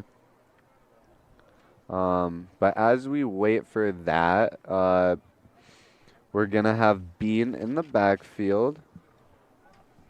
Once again, with his running back, Marquez Smith to his left, I believe. That's Marquez Smith. Can't quite see the number, but seems to be the trend. And it is Marquez Smith. And being pressured, steps up in the pocket, tries to get the ball out, and is able to, but unfortunately comes up a little short of his receiver, and that's going to be second down. That was a really good play by Bean. Even though it went incomplete, he avoided getting tackled and avoided his team from using a timeout. Good job by Bean for just getting the ball out where no Sidewinders were and being able to stop the clock with 33 to go. That's absolutely right. Good play there by Bean. Unfortunately, unable to connect with his receiver, but good job avoiding the sack. And we'll see here, second down, 33 seconds to go, what this Scorpions offense has. I would love to see a deep shot, but also you got to be careful of interceptions. He has a man. He's going to find that man. Number 88 up the left side. Nice play there. That's number 88, Elijah Jennings, who's had a few drops tonight, but that time made sure not to drop it. Picks up a few yards, sets up a 3rd and 5, able to get out of bounds. Third down. And that's going to give the Scorpions another shot. Yeah, that was Elijah Jennings. At least he caught the ball this time. That's his first catch of the game. The first 2, he dropped the jet sweep, fumbled it, and then next play, he ended up dropping a wide open pass. So 3rd time's the charm. Good reception. Yes, absolutely. He made up for it. Being in the backfield, Smith to his left. Little bit of a snap count here. Finally, the ball is snapped. Bean's going to drop back. Pressure comes. Bean rolls to his right. Just a little too slow and unable to escape that defensive line that got through and flew at him. 3 men trying to make a tackle. One of them comes up, makes the tackle. Nice play there by the defensive line of the Sidewinders. Yeah, absolutely. And I think on the far side, close to us, we got a timeout here. Timeout, Scorpions. And that's going to be a timeout for the Scorpions. So we'll keep you guys here, I think, for this timeout. It's been a rough start here for the Scorpions tonight, but halftime, I've seen things change. Maybe get a little confidence, just talk things over. It says, okay, it is 4th and 5. That's what I was thinking. So out comes the punt team for the Scorpions. And depending on where the Sidewinders, how their turn goes, they actually may have a chance to put more points on the board. They're going to be set in good field position unless this punt's a booming punt. And I don't know, Ethan, if they're able to put more points on the board, it's going to be pretty demoralizing for this Scorpions offense and defense. Yeah, and they actually have the defense lined up out there on the on the punt unit there. Oh, now there we go. Now they have C.J. Williams coming out. And it is going to be punted, and it's going to be fielded at the 45. Williams runs it up to the 50, gets near the 45-yard line of the Scorpions, and that's where they're going to start this drive with 6 seconds left to go. We will see if they play aggressive and take a shot downfield, or if they just take a knee and go to half with the 17-0 lead they're sitting with right now. Yeah, we'll see. There's like you said, 6.2 seconds to go. Honestly, if they're smart, they can run a play that lasts for 4.5 seconds and take a shot to the sideline, either sideline marker, and get to hopefully between the 40 and the 35. Like, you have enough time to get to that marker to make it a little bit of an easier field goal, because if that goes incomplete, then you may as well just take the Hail Mary shot. Yeah, I mean, if you're going to take a shot here, like you said, I think you definitely target the outside of the field. Got to get out of bounds, but you could take a shot here and then have an opportunity to set up a field goal. Well, they might just take a knee here. Yeah, they're it looks like what they're they at. are in knee formation, so I think they're just going to take their 17-0 lead and go to half happy, and that's exactly what they're going to do. There comes the knee, and we are going to drop it down to our sideline reporter for a quick first half update. Sonoran Sidewinders 17, Salt River Scorpions 0. Go. Hi, this is Jasmine Dickmans reporting for Varsity Sports Show as we're going into halftime. Score is 0-17 for the Sidewinders. We've seen 2 missed field goals, one by each team, and still the tensions are very high along the sidelines. Coaches are giving a lot of commentary to their players, but we also see a lot of the Scorpions talking to the coaches, saying what they want and who they want in the field. Really interesting to see. Please stay tuned for what will come in second half. This is Jasmine Dickmans reporting for Varsity Sports Show. Thanks, Jasmine. At the end of the first half, it's been a one-sided showing for the Sidewinders, who have a commanding 17-0 lead, but we'll see if the Scorpions are able to cook something up in this little halftime break, and we'll rejoin you guys in roughly 20 minutes. Stay tuned, ladies and gentlemen.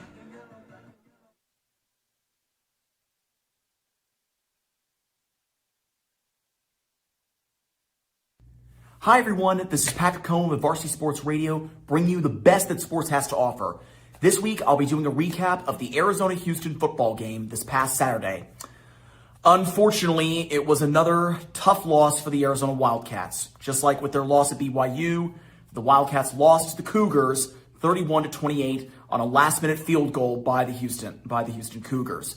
Unfortunately, we were all hoping, especially us here at University of Arizona, especially me, was hoping that Arizona would bounce back after their devastating loss to BYU last week, and we were hoping that they would bounce back against Houston. Sadly, though, despite putting up great offensive numbers and keeping the game very close against Houston, who also still undefeated, unfortunately, it just wasn't enough as Arizona suffered their second straight loss this season, and it was truly devastating. I mean, I sincerely thought that Arizona had a legitimate chance against Houston, and they kept it very close all the way to the end. But alas, Arizona did not perform that well, and when it really mattered, and unfortunately, that cost them the game. And a lot of people are concerned now that Arizona, for the second straight year, will not be eligible for a bowl game if they continue on this current losing streak. We're all still remaining hopeful that Arizona will hopefully bounce back from these 2 losses and will hopefully get back on track to getting to 6 wins and hopefully getting to a bowl game. The Arizona Wildcats need at least 6 games in order to win, in order to make a bowl game. Thank you all so much for watching, and I'll hope to see you next time. Hola a todos los directivos e entrenadores de las escuelas. Soy Vince Delicio. Les presento Viva Varsity, nuestra transmisión en español del programa Varsity Sports Show. Viva Varsity acerca a las familias y aficionados hispanohablantes a la emoción de los deportes universitarios. Podremos transmitir sus deportes favoritos en español. Desde entrevistas hasta la acción en el campo, Viva Varsity conectará con sus aficionados de una manera que fortalecerá los lazos comunitarios. Disfrutan de sus deportes favoritos en español. Pidan Viva Varsity.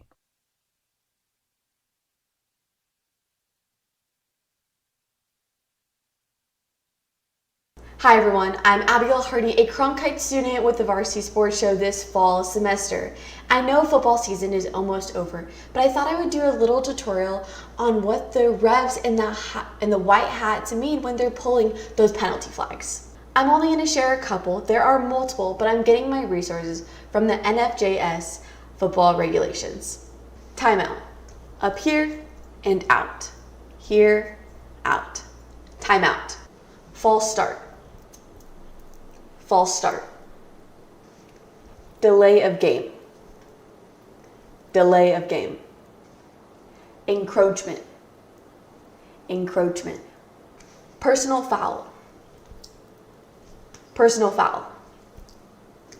Holding. Holding. Incomplete pass. Incomplete pass. Safety. Safety. We must all know this one. Touchdown or extra point. And lastly, if they are disregarding the flag, they're going to wave it in there. Disregard flag. These are just a few penalties. There are many more, but I hope this helps and enjoy the rest of your game. I'm Abigail Hardy with the Varsity Sports Show. A man who is known as a monster of the Midway, terrified NFL athletes with his relentlessness as a linebacker, laying big hit after big hit, all while shutting down offenses left and right. Lance Briggs, the Chicago Bear great, whose terrific career included 7 Pro Bowls, 1 first-team All-Pro, 2 second-team All-Pros, and a potential Hall of Fame inductee. The Northern California native played his college ball in the Grand Canyon State at the University of Arizona. While a Wildcat, Briggs was a 3-time first-team All-Pac-10 conference selection. He finished his collegiate career with 308 tackles, 10.5 sacks, 36 tackles for loss, 3 interceptions, 10 passes deflected, 5 forced fumbles, and 4 fumble recoveries. Briggs was drafted with pick 68 in the 3rd round of the 2003 NFL Draft. He finished his rookie season with 78 combined tackles, 4 passes defended, and 1 pick 6 off of Brett Favre. He continued to be one of the best linebackers in the NFL during his time playing. Briggs finished his professional career with 1,177 total tackles, 940 solo, 15 sacks, 97 tackles for loss, as well as 19 forced fumbles and 16 interceptions. His potential Hall of Fame career has solidified himself as an NFL great. As of recently, Briggs has begun a new football journey, this time back where he played college ball in the state of Arizona. He has taken a new job as the varsity linebackers coach under head coach Chris McDonald's staff at Basha High School. In 2024, Briggs had the chance to coach his son, Lance Briggs Jr., at Basha. This season, coaching the linebackers, they've seen a lot of success. As the number 1 team in the state of Arizona, Basha's 7-0 start includes great play from the linebackers. One of the best players on the team has been Dante Bruley. He has 10.5 sacks and 21 tackles for loss through 7 games. Basha's in a good place with Briggs coaching the linebackers. They will continue to succeed defensively with him there. For the Varsity Sports Show, I'm Niall Rosenberg. Damas y caballeros, bienvenidos a Viva Varsity. Mi nombre es Rodolfo Gómez, reportándole a ustedes sobre uno de los segmentos más importantes sobre el rendimiento de los atletas y la inversión que ellos tienen que hacer para competir al nivel élite. Uno de los aspectos más fundamentales que distinguen a los atletas de alto rendimiento y los mantienen a un nivel élite es la inversión constante en su bienestar integral. Detrás de cada atleta exitoso hay un equipo de profesionales que contribuyen de manera decisiva a su rendimiento. Entre ellos destacan los nutricionistas, quienes diseñan dietas personalizadas para optimizar la energía, la recuperación y el desarrollo muscular. Los entrenadores personales, que ajustan los programas de ejercicio según las necesidades físicas y los objetivos específicos. Los terapeutas de masaje, encargados de prevenir lesiones, aliviar tensiones y mejorar la circulación, y los entrenadores mentales o psicológicos deportivos. En tu idioma, muchísimas gracias por sintonizar a Viva Varsity. Mi nombre es Rodolfo Gómez y hasta la próxima con más segmentos del deporte. My name is Ethan Troll of the Varsity Sports Show. Every season, no matter the sport, there's always a new story to tell. For the Highland Hawks at Highland High School, it hasn't gone off too well for them. They started the season 0-4, and it looked like the season was going to continue that way. And now, that story has been completely thrown in the fire, and now a new one is in the works. In their first 4 games, the Highland Hawks have been outscored 116 to 28 points, 29 points allowed per game, and 7 points scored per game. In those 4 games, the offense had a combined 298 passing yards and 492 rushing yards in total, 130 plus in 3 of those first 4 games. They had 0 passing touchdowns, 6 interceptions, and only 2 rushing touchdowns. Even with the defense giving up so many points, they got 4 sacks, 3 interceptions, and 226 tackles. The team entered their home match versus the Saguaro Sabercats with a new energy. They scored 14 unanswered in the 4th quarter to win its first game since November 8th of 2024. They won the game 28-21. Then they traveled to Castile High School and won 26-20 with a balanced offensive attack. And in their last matchup, they beat the Horizon Huskies at Horizon High School 24-20 with 244 passing yards, 3 passing touchdowns, and no interceptions. They haven't thrown an interception since week 5 versus Saguaro. All of their touchdowns were in the second half, 17 points in the 3rd quarter after being down 13-0 at halftime. Just like the old saying goes, it doesn't matter how you start, it's about how you finish. And for the Highland Hawks, they hope to continue their streak and fly high in the sky. From the Varsity Sports Show, I'm Ethan Troll reporting. I'm Greg Graves with the Varsity Sports Show, and Arizona's biggest rivalry is shaping up to be a big game this upcoming fall. Both teams with Big 12 championship implications on the line, and both teams hoping to secure a spot in this year's college football playoff. Few matchups in college football run deeper than this. Arizona State, Arizona, the duel in the desert, a rivalry built on passion, pride, and of course, sport.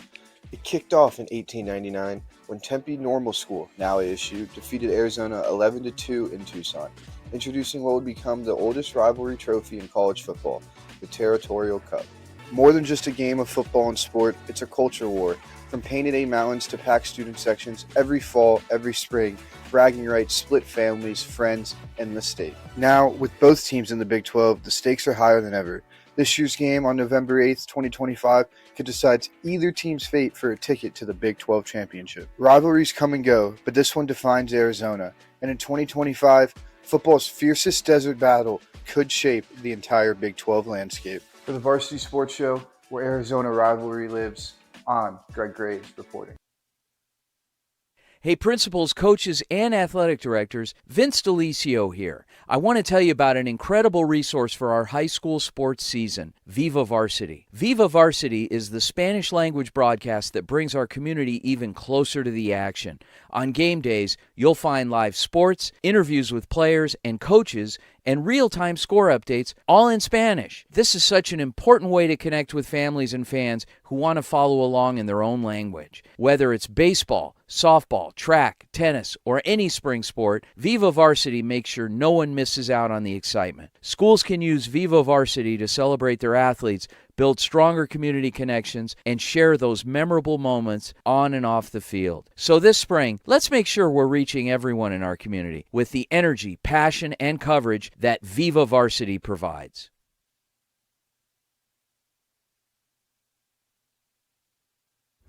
After a close win for the Arizona Lutheran Academy Coyotes last Friday night, taking the 19-12 victory against Parker High School, there's a high possibility that these two teams could make a splash in the playoffs. This was a key matchup for the 2A Metro 2 division, especially as both teams went into the game with only one loss and undefeated records in the region. Coaches on both sides created heavy run-focused offenses, a strategy that has proven profitable all season and could benefit both programs as the postseason approaches.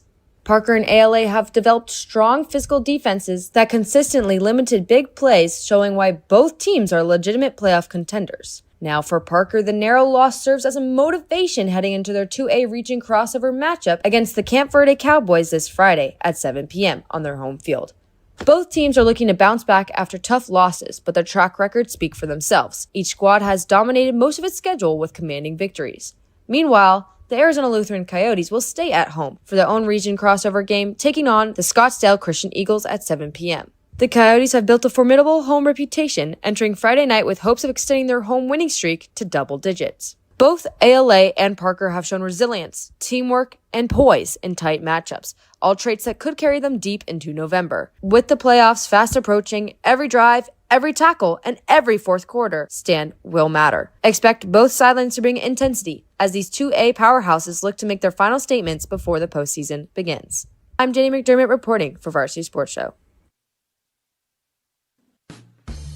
APAC is your one-stop source for all your automotive and heavy-duty air conditioning parts, supplies, and equipment. They're family-owned and have been the Valley's go-to for all your auto AC needs since 1982. Whether it's for your everyday or vintage car, commercial, or off-road vehicle or equipment, APAC has you covered. Call APAC, AAPAK, the AC experts at 602-254-1116 and ask for the Varsity Special to get 10% off your purchase.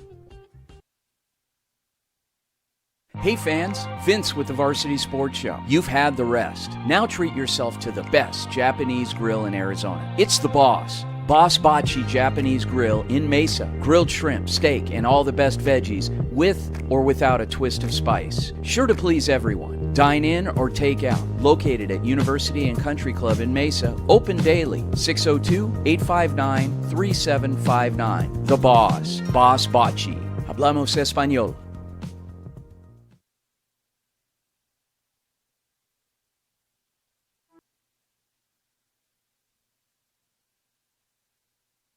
Hello, I'm Andrew Neeram, a junior at the Walter Cronkite School of Journalism and Mass Communication. I'm excited to show the Varsity Sports Show everything that I can offer on any side of production as I express my love for this business throughout the fall of 2025.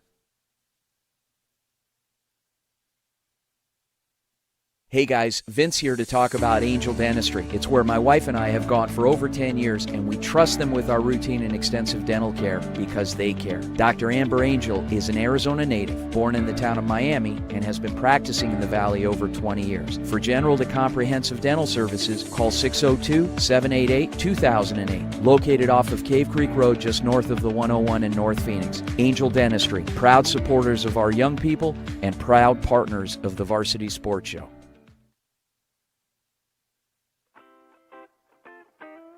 The Angry Crab Shack in Tempe, with an experience so good it remains indescribable, with something for every seafood lover. Try one of their amazing custom seafood boils, sandwiches, appetizers, and salads.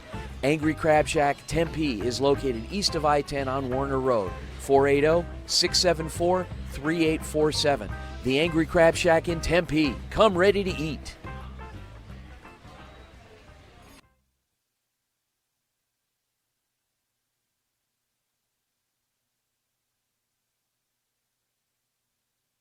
Hola a todos, soy Jorge Anuajardo, su narrador de jugada por jugada de Viva Varsity, el nuevo transmisión en español del Varsity Sports Show. Estamos aquí para encender tu pasión del deporte, traerte entrevistas exclusivas y vivir cada jugada contigo. No olvides a seguirnos en Instagram, @VivaVarsity, para ver lo mejor de las jugadas destacadas, momentos detrás de cámara y todo lo que pasa dentro y fuera del campo. Esto es Viva Varsity, donde el deporte agarra vida en tu idioma.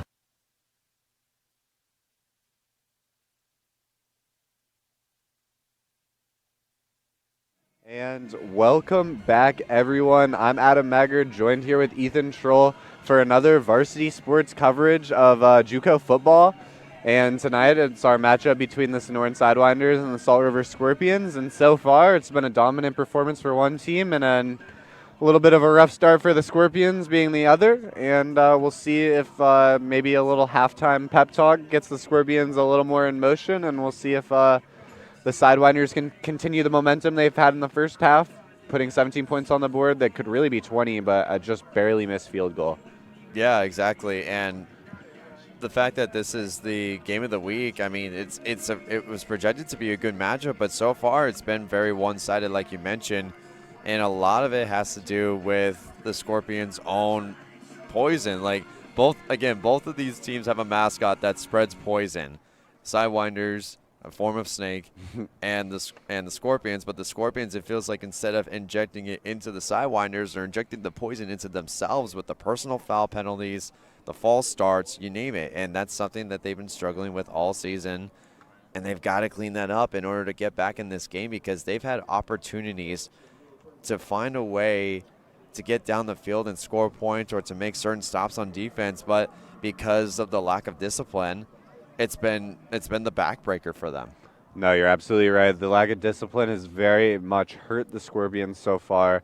I heard from our sideline reporter that Coach Jordan Lewis of the Scorpions has been pretty tense, a little frustrated with his team's discipline with some of these penalties, and I'm sure that was definitely a main topic in the halftime locker room. And just cleaning it up and being a little smarter, using your head, and don't let the emotions take control of you, and try to make some good plays. But unfortunately, the Scorpions started with the ball, so they're going to have to kick it off to the Sidewinders, who already have a huge lead, and that explains probably why they were willing to take a knee at the end of that first half, because they knew they were going to get the ball back. They already put 17 on the board. And so far, I don't think they've punted, so we'll see if they continue their streak. Yeah, I don't think so. And yeah, there was just a missed field goal, I think. Yeah, but again, though, it doesn't matter how you start; it's about how you finish. We've seen big comebacks before. We've seen comebacks that nearly miss the mark at the end. But either way, if the Scorpions can get a stop here on defense, they can get hopefully back in this game. Yeah, and they kick it off. The Scorpions kick it off. It's fielded in pretty far back by the Sidewinders. That's number 2 of the Sidewinders, CJ Williams, who makes a great return, starting around the 15, bringing it all the way up to the 42-yard line, roughly. CJ Williams, man, I don't know why they keep kicking the ball to him. He is so quick.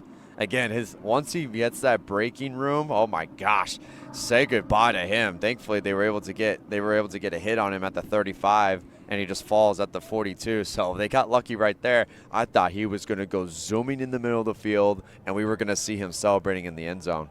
Yeah, he's definitely been an X factor, especially on returns tonight for the Sidewinders. And once again, Sidewinders find themselves in good starting field position, and we'll see if they can capitalize on it. A little late substitution there for the Scorpions. Yeah, he's right back out there on offense. CJ Williams, he's lined up in the slot. And it is going to be Darling to start the drive, and they're going to give it to their running back. That was number 27? Maybe, yeah, Isaiah Trejos, who I don't think we've seen tonight, but getting another running back involved. Unfortunately, no gain on that play. The defense line did a good job. Yeah, the Ironwood linebacker there on the carry. He's another big back that they have. And the Sidewinders, we mentioned it before in the second half or in the first half, that they've done a really good job at spreading their running backs around and getting different bodies in there. But you also got to give credit to the Scorpions' defensive line. They've been able to bring a lot of pressure on those run plays and only allow like maybe from no gain all the way up to maybe 4 to 5 yards. So they've been doing a better job at containing this run game.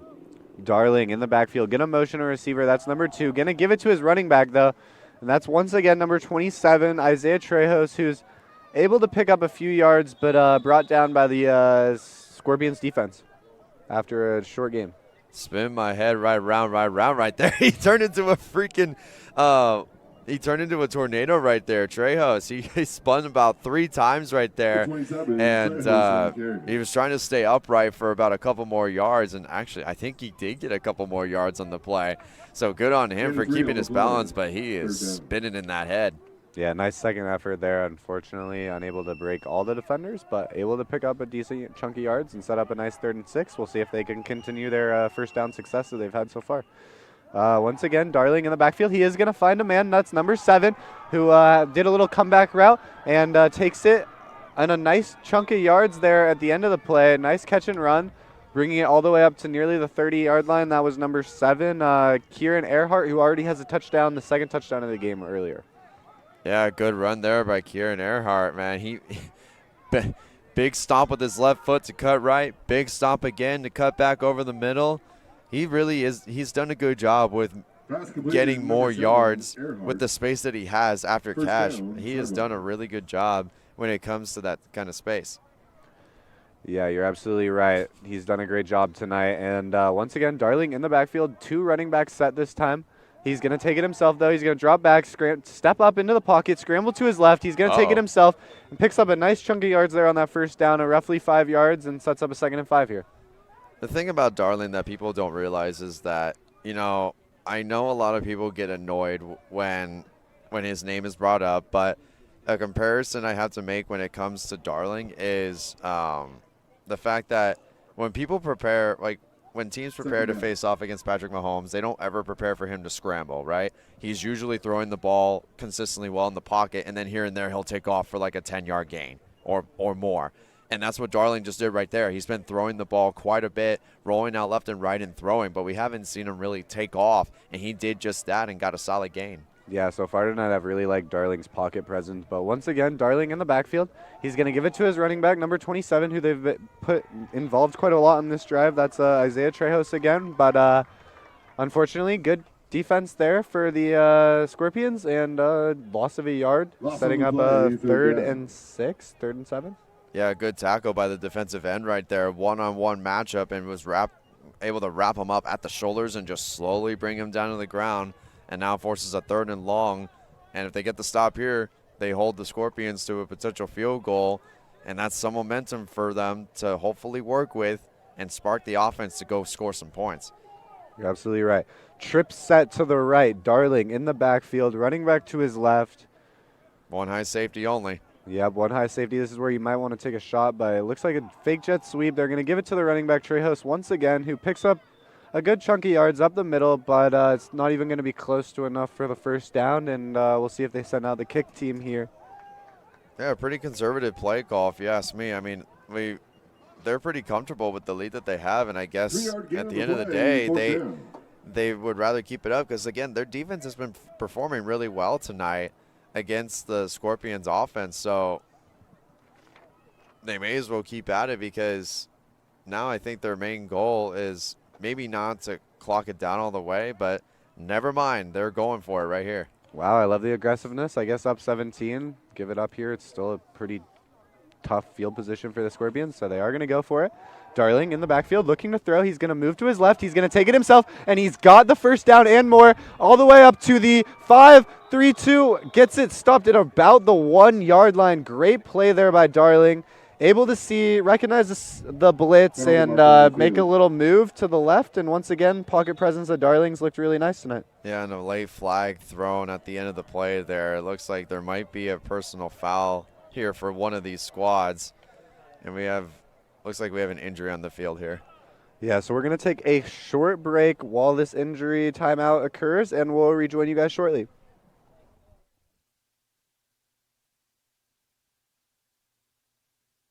Hi, I'm Adam Maggard, and I'm excited to be joining the Varsity Sports Show team this semester. Over the next 4 months, I'll be covering high school and junior college sports across Arizona. From Friday Night Lights to heated rivalries, I'll be bringing you highlights, interviews, and the stories that make local sports so exciting. What I love most about sports is the passion, the community, and the way that every game has its own story, and I can't wait to share that with you. So be sure to follow the Varsity Sports Show all season long. It's going to be an incredible ride, and I can't wait to take you with me.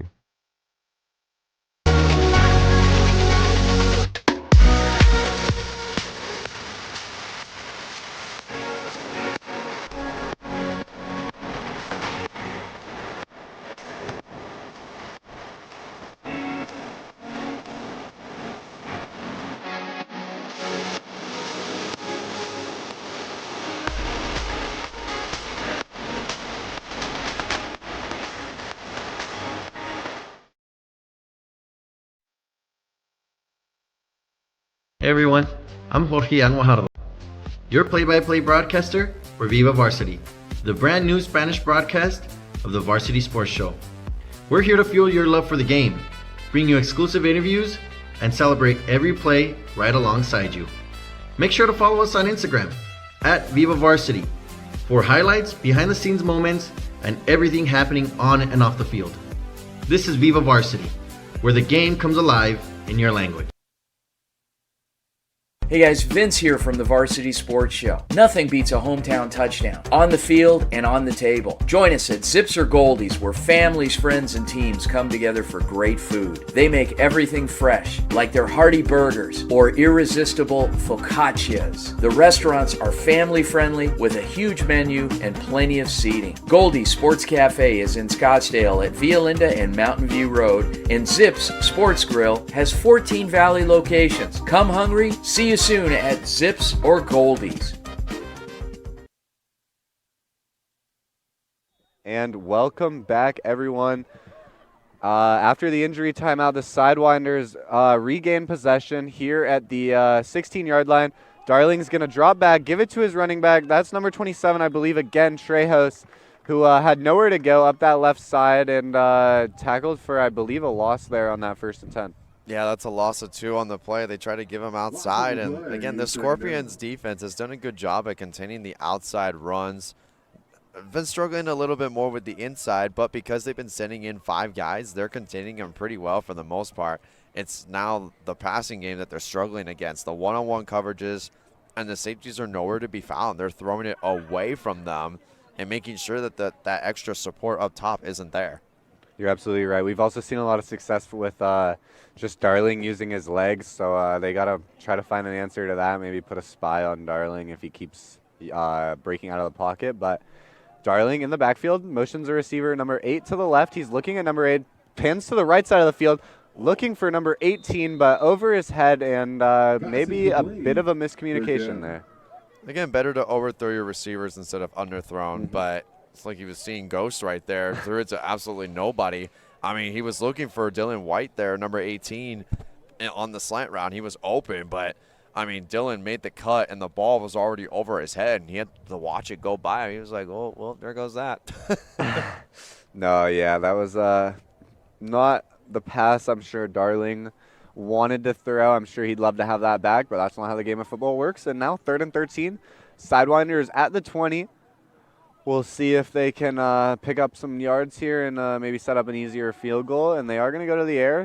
Darling's going to scramble to his right. He finds his man. That's number 18 on the right side, who makes an effort to get some yards on the play, but gets maybe 4 or 5 yards and sets up a 4th and 9 roughly. And it'll be interesting to see if they go for it. It looks initially like they may go for it.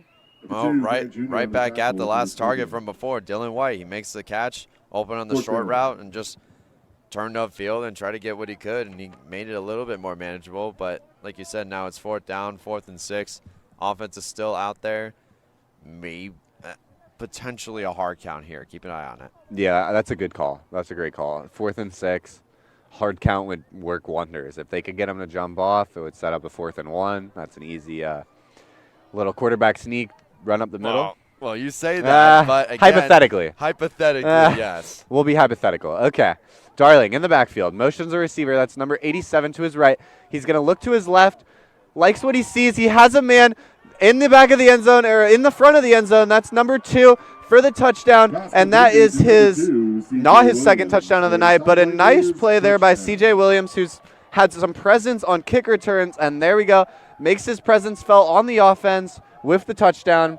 Ethan, did you like that play? You see my smile right now, man. He's been an X factor for me this season on special teams, but not really too much on offense a whole lot because he usually doesn't get the ball a whole lot. Because we have a penalty on the Sidewinders here, but I think it's going to go – actually, no, they're going to take the touchdown away. And there was a penalty on the Sidewinders, and that will back them up 18 yards. So there goes the touchdown. Wow, that hurts really bad if you're a Sidewinders fan, or if you're the Sidewinders. That is not what you wanted to see. It was a great play there. Nice play by Darling to look around, use his eyes, find a man open. Ended up finding his receiver, C.J. Williams. But as you said, penalty is going to erase that touchdown off the board. And now, interesting decision, 4th and 12. We'll see how aggressive they play. It looks like they're still going to go for it. Is that what you're seeing? Well, but yeah, and again, watch the hard count here because, again, going forward on 4th and 12 is really aggressive. But, I mean. You do have a lead, so. I mean, Monson is a solid head coach, and he's been really aggressive all season. But, I mean, we'll see what happens here. Darling going to motion a man. That's number 13 to his right, but penalties fly before the snap. And we'll see if this is a false start or what the call is. It's on the Sidewinders again. Delay game. Delay game on the offense, 5-yard penalty. Still 4th down. And that is going to be a delay of game on Darling and the offense. So that's going to back them up another 5 yards, setting up a 4th and 17.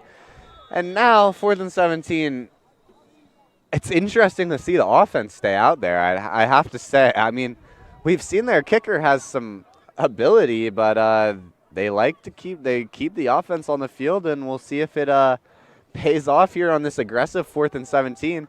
And Darling is going to snap it. He looks to his left. He finds a man up the middle of the field, and he has him through the seam. That's a touchdown.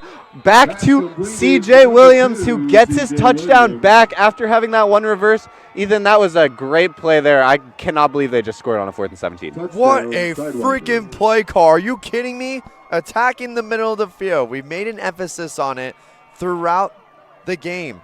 Try to attack the middle of the field for either offense, honestly. No one's really tried to do that, and they go right back to the guy that had a touchdown earlier that got taken away. C.J. Williams, speedy wide receiver and returner, kickoff, punt, you name it. He is such a big factor for them, and he ran a great post on the inside in between the safeties and went low, secured the catch, touchdown, great play. Just absolutely beautiful. Executed to perfection there by the Sidewinders on that aggressive 4th and 17. Not going to punt it clearly, and the extra point is good there. Nice kick. And the Sidewinders are going to go up 24-0 at the start of this second half, and that's probably worst case there for the Scorpions, who thought maybe they had him stopped there with a 4th and 17, but great play there by C.J. Williams, and as you said, he's been dynamic all night, an X factor, and he proves once again, after getting a touchdown taken away, that ball don't lie. Yeah, ball doesn't lie indeed, and it's awesome to see C.J. get involved so much now, and now after having him out there on offense and scoring the touchdown, do not be surprised from here on out if he continues to be involved in their game plan. That's absolutely right. Back set to receive is wide receiver Kevin Grant Jr. on the right, and on the left, I'm a little unsure about the number, maybe 26, and that would be Noah Cox, but I may be incorrect about that, folks. So I'm sorry about that. But off to kick are the Sidewinders, and we'll see what the Scorpions have here on this return. And it is going to be caught by Kevin Grant Jr., who takes it from around the 10-yard line. He runs backwards, and that's about the last thing the coach tells you to do as a return man. Tries to make a miracle play and ends up losing a few yards there. Yeah, again, if you can't make something happen, just go straight down or push as much as you can forward without losing the ball. Number 2, Grant Jr. on the return. I'm going to go back to it. Not everybody is Tyreek Hill. There's only one Tyreek Hill, and he's somebody who can run backwards and loop all the way around and do crazy stuff like that. But, I mean, I get that you're trying to add a spark to the team being down by 24, but be smart about the decisions that you make, especially on special teams where most likely if you do something like that, a fumble could happen. Yeah, you're absolutely right. I think Tyreek Hill definitely has a little bit more of a green light on plays like that. And unfortunately, that decision ends up putting the Scorpions in even worse field position than when they were already going to be. And now at the 15-yard line, the Scorpions will see if they can maybe put together a little drive here. And I believe it's going to be Bean once again in at quarterback for the Scorpions. That's number 19. And he gives it to his running back who has nowhere to go. And I do not actually think that was Bean. That was number 12, Ali Matten. I don't know if that's correct. I don't know who that is on the field. We do not have all of the jersey numbers correct. Yeah, yeah, we have our rosters updated here, and some numbers got switched around here for the Scorpions. But getting back to that play, though, the Sidewinders thought they got a fumble right there, and everybody was pointing over to the Scorpions end zone, but the refs marked them down, and here we are, 2nd and long. Once again, in the shotgun position, Marquez Smith to his left. Quarterback's going to drop back, look to throw. He has a man, number 88, but the defender, the ball just sailed in the air for a little too long, and that gave the defense time to recover. And good defense there by number 21 of the Sidewinders. That's Neiman or Arumbi. Nice defense there. Yeah, it was. And honestly, I really like the Scorpions for the fact that they took the deep shot. Finally, we've been waiting to see that from them. They put in a different quarterback, and he took the shot down the field. That's what they need. They need somebody out there who's willing to just take the deep shots no matter what now, because you're down by 24. You've got to get big chunk plays down the field and give your receivers the ball. And that quarterback is actually Hayden Kraft, number 12. He usually wears number 2, it says, but roster updates say number 12 now. So Kraft in the backfield. He's going to look to throw once again, and he has a man, number 83, but puts it over his head, and lucky that's not an interception, but penalty markers down in the backfield, so we will see what this call is. Looks like it's going to be roughing the passer there. Kraft got hit in the backfield after he threw the ball, so they're going to mark him right here. Roughing the passer. Defense number 6, 15-yard penalty, automatic first down. And you are absolutely right, Ethan. It is a roughing the passer. Kraft took a late hit there at the end of the play, and that is a huge breath of fresh air there for the Scorpions, going from 3rd and 13 to a nice 1st down and 10. Yeah, and actually a personal foul penalty went in the right direction for the Scorpions for once in this game. That's huge. Because almost every personal foul penalty has been on the Scorpions tonight. So that's now the 2nd one for the Scorpions, though. The Sidewinders. Don't want to keep doing that. Exactly. You have a big lead. Don't give them any kind of energy. Literally. Kraft in the backfield once again. Smith to his left. Little snap count. Kraft is going to take it himself. Looks to throw. He has a man wide open. That's number 85, the big man, who makes a nice catch. Wide open. Picks up a good chunk of yards. And that was 85, Ignacio Lopez. Yeah, Ignacio Lopez. How do you leave a guy that big, that wide open there on the right side? All the Sidewinder defenders started to move towards us like they anticipated the ball moving this way, and they lost track of Ignacio Lopez there, and even he couldn't. I'm sure he couldn't even believe he was that wide open. Oh yeah, and they find their big man, 230 pounds at 6 foot. That is a true tight end right there, and nice scheme there by the offensive coordinator, just wide open. Easy pass. I don't think Kraft is going to have too many of those, just easy little throws like that, so you gotta take what you get. Kraft once again in the backfield. Smith to his right. Snap goes high, able to recover. Kraft tries to make a throw, but a good pass breakup there by the Sidewinders defense, and that's going to set up a 3rd and 10. Yeah, I believe so, and that was number for the Sidewinders. That was a good play by Micah Scott, number 17, 6'3", 200 pounds from Sunrise Mountain High School. The fact that he even made that throw attempt was pretty crazy because Micah was all over the receiver there, and I'm surprised he didn't come up with the pick.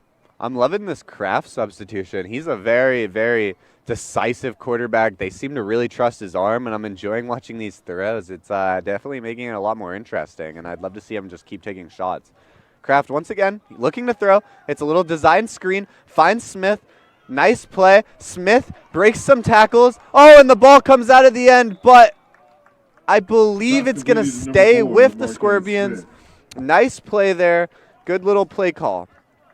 Marquez Smith, my gosh, he saw the open space, made a few good moves, and then the ball just slipped out of his hands, and luckily for him, it bounced out of bounds before a Sidewinder was able to pick it up. Whew, got away with one there. That's absolutely right. He did get away with one there, and nice little play, though. I liked it. But that is now 3 out of 4 plays, though, where the Scorpions almost turned over the ball. 2 nearly intercepted and 1 fumble right there. You got to be very careful and control their energy for the momentum of this drive, because high energy, it's great, but it also comes with a risk of losing the ball. Yeah, absolutely. Got a little loose with the ball, but a little break, and ball goes out of bounds. So Scorpions retain possession, but they do change the running backs. I believe they have number 21 in, maybe? No, 29? Who may be a wide receiver, Heaven Duran. To his left, that's going to be Kraft again on the backfield. Shotgun position, looking to throw. Quick throw. Finds his man, number 81. Nice little decisive play there by Kraft, and it looks like it's going to be right around the line to gain, and it looks like the refs are signaling for a first down. Yeah, they did. They marked him down right at the marker there. Good play call overall by the Scorpions.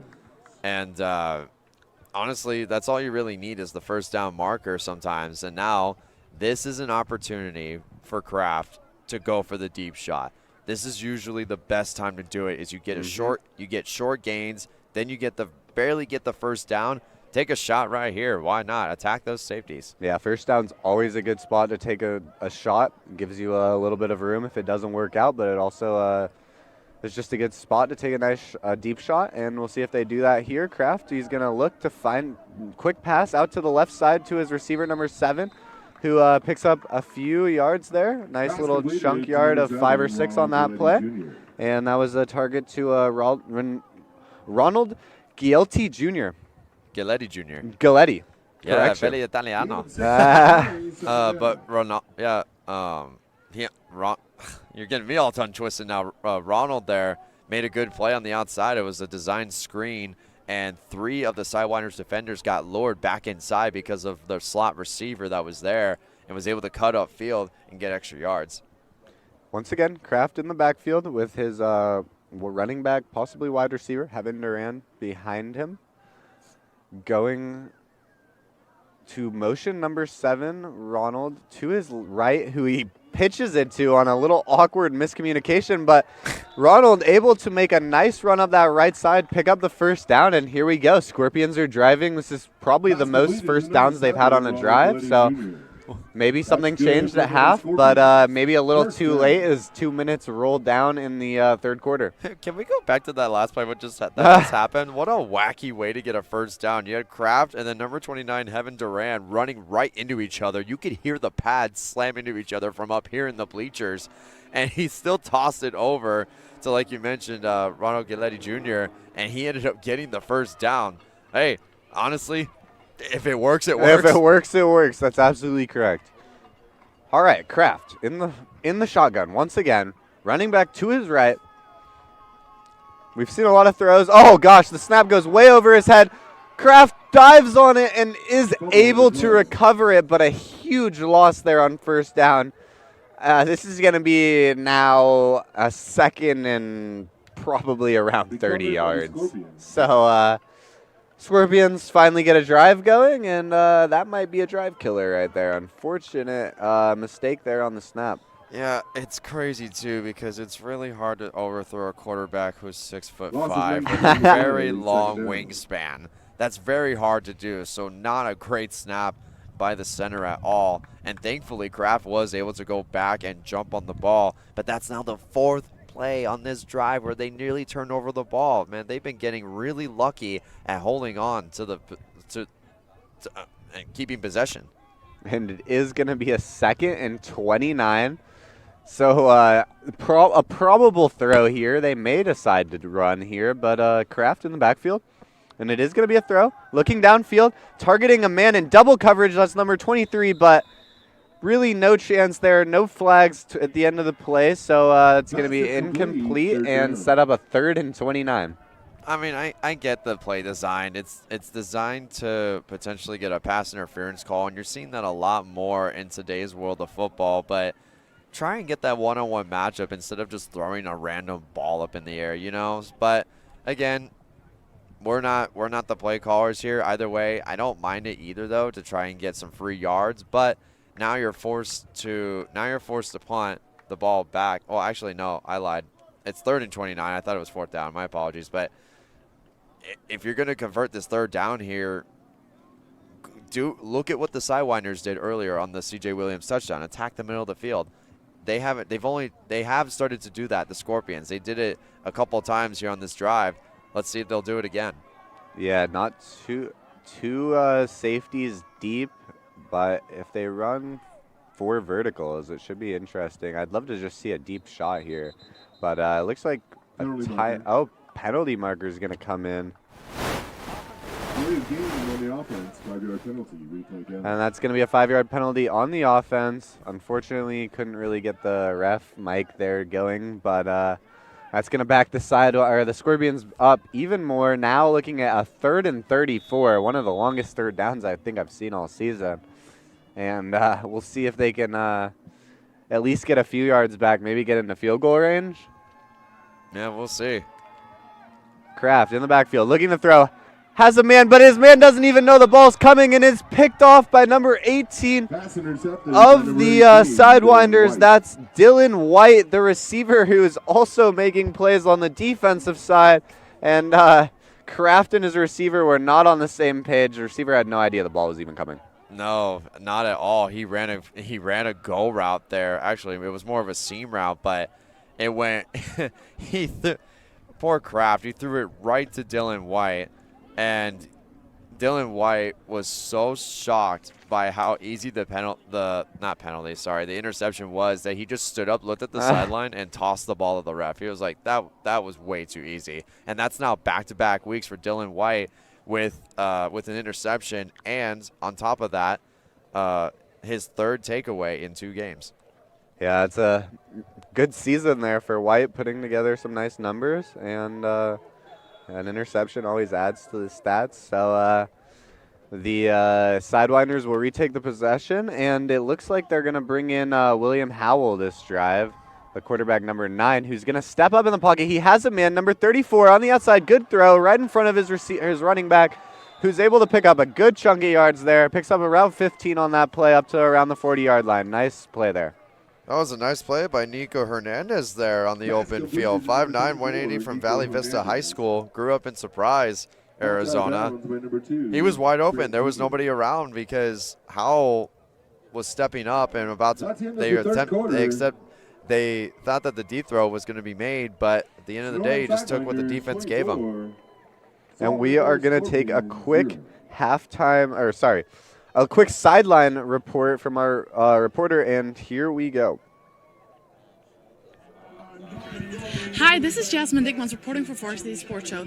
The 3rd quarter just finished, and it's a little bit of a slow-moving quarter. We've only seen 1 touchdown. It was a 23-yard touchdown, though, by the Sidewinders. Score is 0-24. We have 1 more quarter to go. The energies of the teams are still good, even though it was a slow-moving quarter. Excited to see what's coming next, so please stay tuned. Thanks, Jasmine. And as the 4th quarter starts, the Sidewinders still control the lead, holding a shutout as of right now, 24-0, and possessing the ball. Good start to the drive. A little Howell dump off to number 34, Nico Hernandez, who picks up a nice chunk of yards and sets up the 1st down at the 40-yard line of the Scorpions. And a little slow. Refs holding the snap. We'll see. Here we go. Howell in the backfield with Nico Hernandez to his right. Trips on the left side. Howell's going to take it. He's going to look to throw. Steps up in the pocket. Looks for his man down the right side and throws it into some tight coverage. A little underthrown. Receiver put in all the effort he could, but unfortunately unable to come down with it. Looking for number 4, Aiden Sullivan. Aiden Sullivan, we've said his name a few times tonight, but it hasn't really done much. But they tried the one-on-one coverage there, and the ball was a little bit too far on the outside shoulder there, and Sullivan came back to the sideline upset with himself. But honestly, it was a good effort from both DB and receiver. Yeah, unfortunately, the pass was just not perfect, but good defense there. And 2nd down now for the Sidewinders. 14 minutes and 52 seconds left in the 4th quarter. And trips formation once again on the left side. Howell in the backfield with Hernandez to his right. gonna take it. Howell. Ball comes out of his hands, and I don't think he was. Oh wow! Ball jumps out of the huddle. I guess. Out of the mosh pit. Dog pile, I guess, is the real word I'm looking for. And luckily recovered by the Sidewinders, but that's going to push them back a little bit and set up a long third down. Aiden Sullivan on the recovery right there. So good on him for the, I guess you can call it redemption from the incomplete pass on the last play. And then this fumble right here popped out of Howell's hands, and there were 3 different players on both teams that had the opportunity to recover it, but Aiden Sullivan just rushed right in and was able to save the possession. But here we go with another long third down. Now 3rd and 22. Howell steps back, steps into the pocket, finds his man on the right side. That's number 4, who Aiden Sullivan, who he targeted on the last throw, and able to make a catch this time, but not quite enough for the first down. We'll see if they decide to go for it. Wouldn't be surprised. Or just take the field goal. I mean, Gutierrez is, even though he missed a kick earlier in the game, he made one at the end of the first half, and they haven't really had him trot out there, which is interesting. But they're bringing the ball back here. Seems like a penalty is going to be on the Sidewinders here. Not sure what it was for, though. It's a pretty late flag. Yeah, I'm not sure either, but that's going to back them up quite a bit. Now, still third down, but 3rd and 32. We've had 2 back-to-back drives with third down and I think 32 on both of them, at least right around that. So a little turn of events there for the Sidewinders, who are all the way up at the 40 now. All the way back at their own 40, roughly. Well, yeah, the Scorpions had a 3rd and 34 on the last drive, and now here we are with a 3rd and 32. It was a personal foul penalty on the Sidewinders near their own sideline. Howell in the backfield, gonna motion a man to his left, and he's gonna look for that man, but defensive pressure comes through. Gonna scramble to his right, avoid the pressure. He has a man downfield. Oh my God, it goes through the arms of number 83. That's Christian Baptiste, or Baptist, not 100% sure. But unfortunately, drops that ball. It was a good route, wide open, and I'm sure he wishes he could have that one back. Yeah, I believe it's Christian Baptiste, like you said the first time around. And oh my gosh, what a play by Howell and the pocket presence he had. He extended the play, went to us, went away, avoided the rush, threw a beautiful ball down the field. But Christian, oh man, brick hands got in his way, and he dropped a touchdown pass right there. Yikes. Yeah, that was almost another miraculous conversion there for the Sidewinders. But unfortunately, ball falls to the ground, and it's going to bring up a 4th and 32, and they're going to do the smart thing and punt. And I think this is their first punt of the whole night. Yeah, I believe so. So punter's had a nice break tonight, but here he comes out for his first kick of the night. Back to receive for the Scorpions, number 2. That's I'm not sure who number 2 is because the jersey number changes, but it's not going to matter. The ball is going to be downed by the Sidewinders at the 22-yard line, so that is where the Scorpions will take over. Yeah, that was Kevin Grant Jr. that was going to return it, and we haven't said his name much at all tonight. If not, that might have been the first time, just because they haven't been able to get him involved much. And that's kind of the message for the Scorpions for their offense, is getting your guys involved early in this second half. But I mean, we're already now in the 4th quarter, and that last drive that they have was the best drive.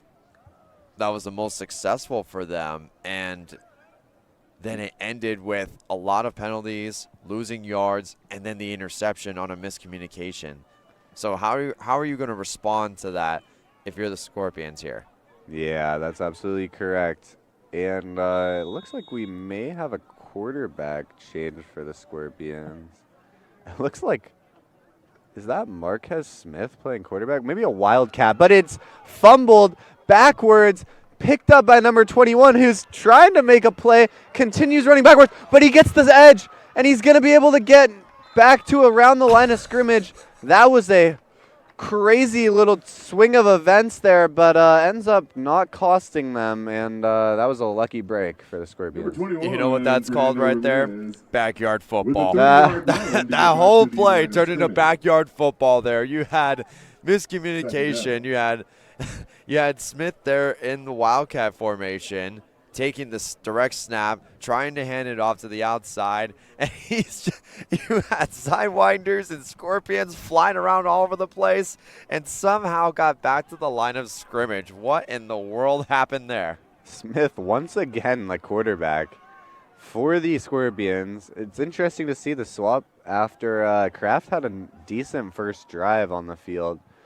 But running back in at quarterback, Wildcat formation again. But timeout is going to be taken. So we are going to take a quick break, and we will rejoin you guys shortly. Thank you so much.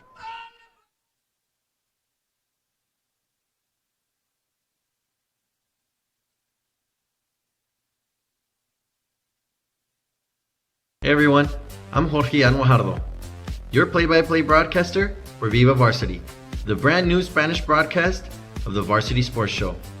We're here to fuel your love for the game, bring you exclusive interviews, and celebrate every play right alongside you. Make sure to follow us on Instagram at Viva Varsity for highlights, behind-the-scenes moments, and everything happening on and off the field.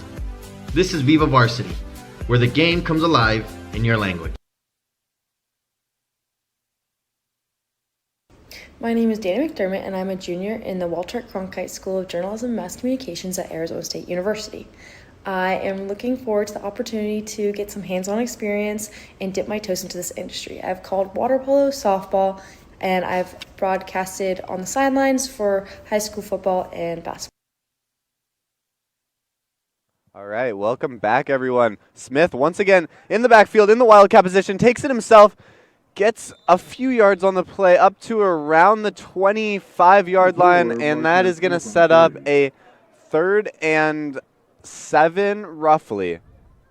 Third down. I mean, I think for the Scorpions, they're trying anything that they can to get some kind of offensive production, but it's oh, there we go. Right on cue, Kraft comes out on 3rd down, and they ran 3 plays in a row in Wildcat deep in their own territory, and you usually see that at I'm not trying to sound rude or anything, but to call Wildcat in your own territory like that, it's kind of like you call that at like the freshman JV level of high school. You see a lot of teams do that, which is pretty fun and creative to see, but when you're down by 24, probably not the best time to do that unless if you're deep into the opposing territory. Absolutely correct. Now Kraft in the backfield, going to look to throw. Defensive pressure gets through, but he's able to dump it off to his running back. That's Smith, who gets the first down according to the spot of the ball, but a flag flies in, so we'll see if this play stands.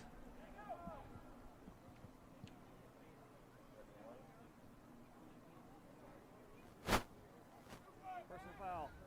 Face mask. Defense number 98.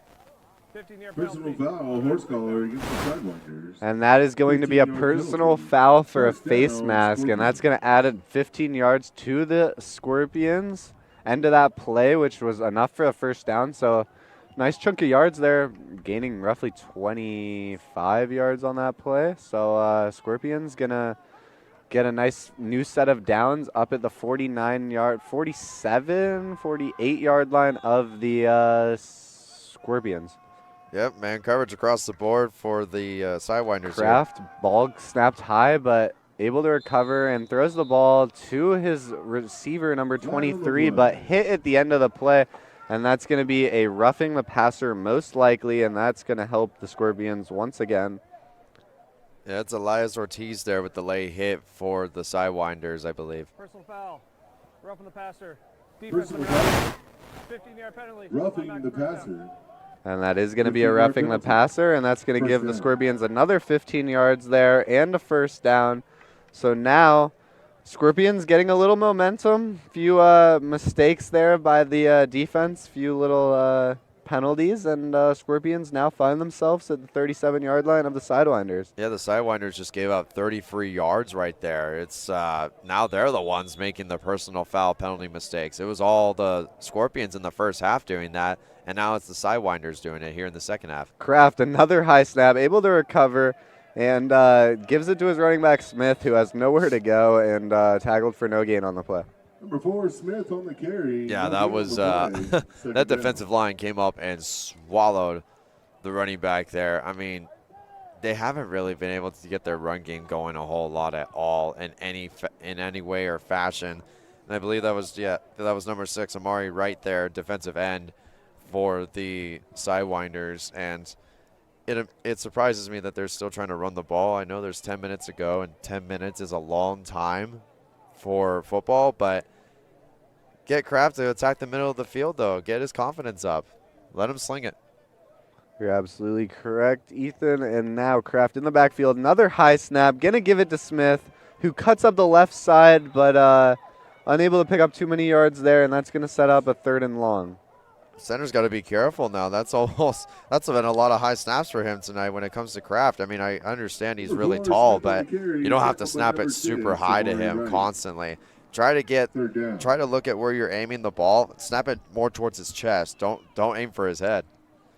Yeah, it's very lucky that Kraft, as you said, is 6'5". It's playing in his favor. I think that's 3 snaps in a row that have went high. So snappers got to be a little careful, especially here. Don't want to push yourself out of field goal range, as you don't want to get shut out. So I'm sure they're just looking to put points on the board here on this 3rd and 7. Kraft in the backfield.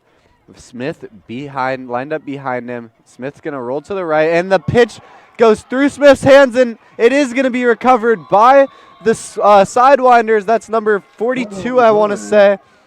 That's going to be Elias Ortiz, who comes up with the recovery there, and that is worst case there for the Scorpions, who were getting a little something going. Nice play overall and taking advantage of the mistake of the Scorpions there. Good recovery, like you said, by number 42, Elias Ortiz there. I believe that's his first fumble recovery of the season for him. And that just explains what the Scorpions have been trying to figure out all night, and that's turnovers as well. That's something I didn't bring up, was that they've also struggled with playing clean football when it comes to those turnovers. And it was a good pitch, but it just went off the helmet of the running back, and it bounced in the wrong direction. And it was bound to happen at some point because, again, we were talking about it on their first drive in the second half. They almost turned the ball over 4 times on one drive, and all that karma just came right there and attacked on that play.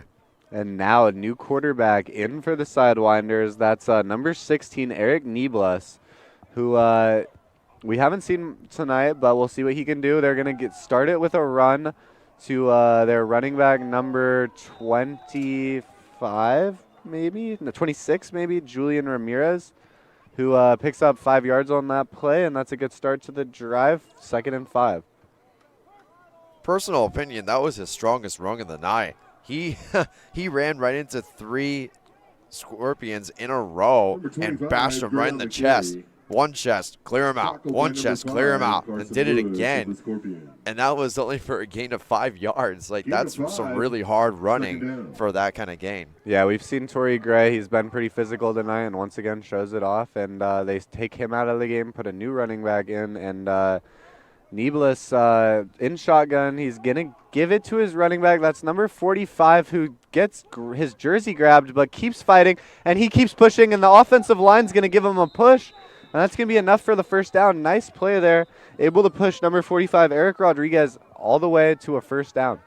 Yeah, you always got to love the offensive line going to push any ball carrier, let alone the running back, for more yards, because that shows that they are committed to earning every single down and making the defense want to earn that stop. That's absolutely correct. You love to see the running back keep the feet moving, keep pushing.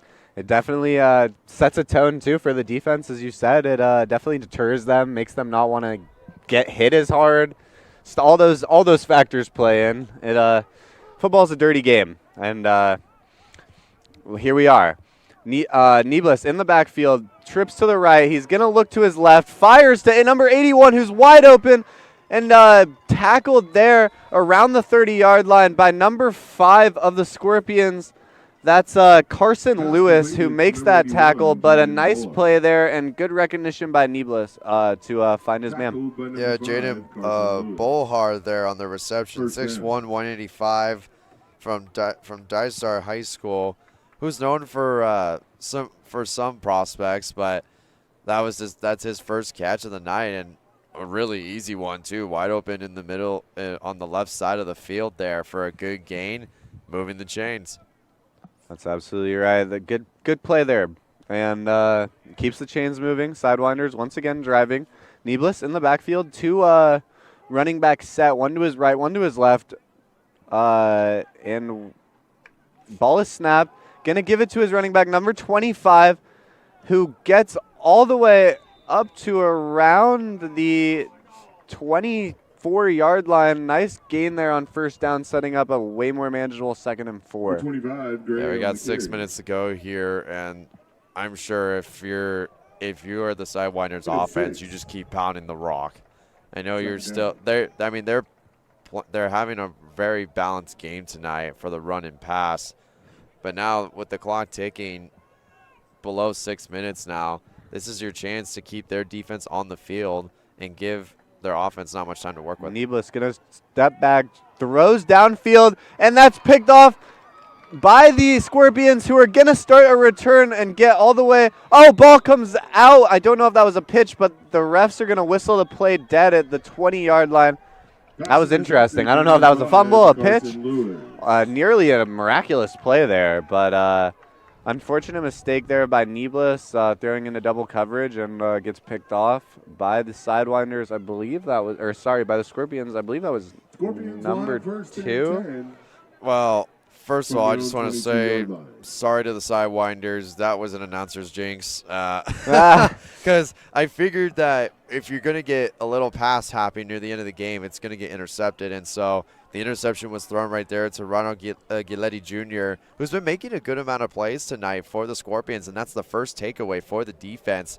And like you were mentioning earlier, he was going down and trying to make a pitch to one of his teammates. Didn't work out because he was already down, but either way, at least there's something good to highlight for the Scorpions now.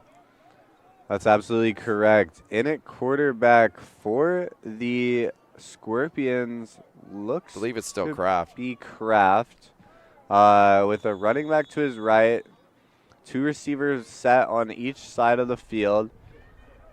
Kraft is going to run a little snap count, snaps the ball, looks for his man on the right side, number 85, who fumbles it, but I think he may have been down no matter what.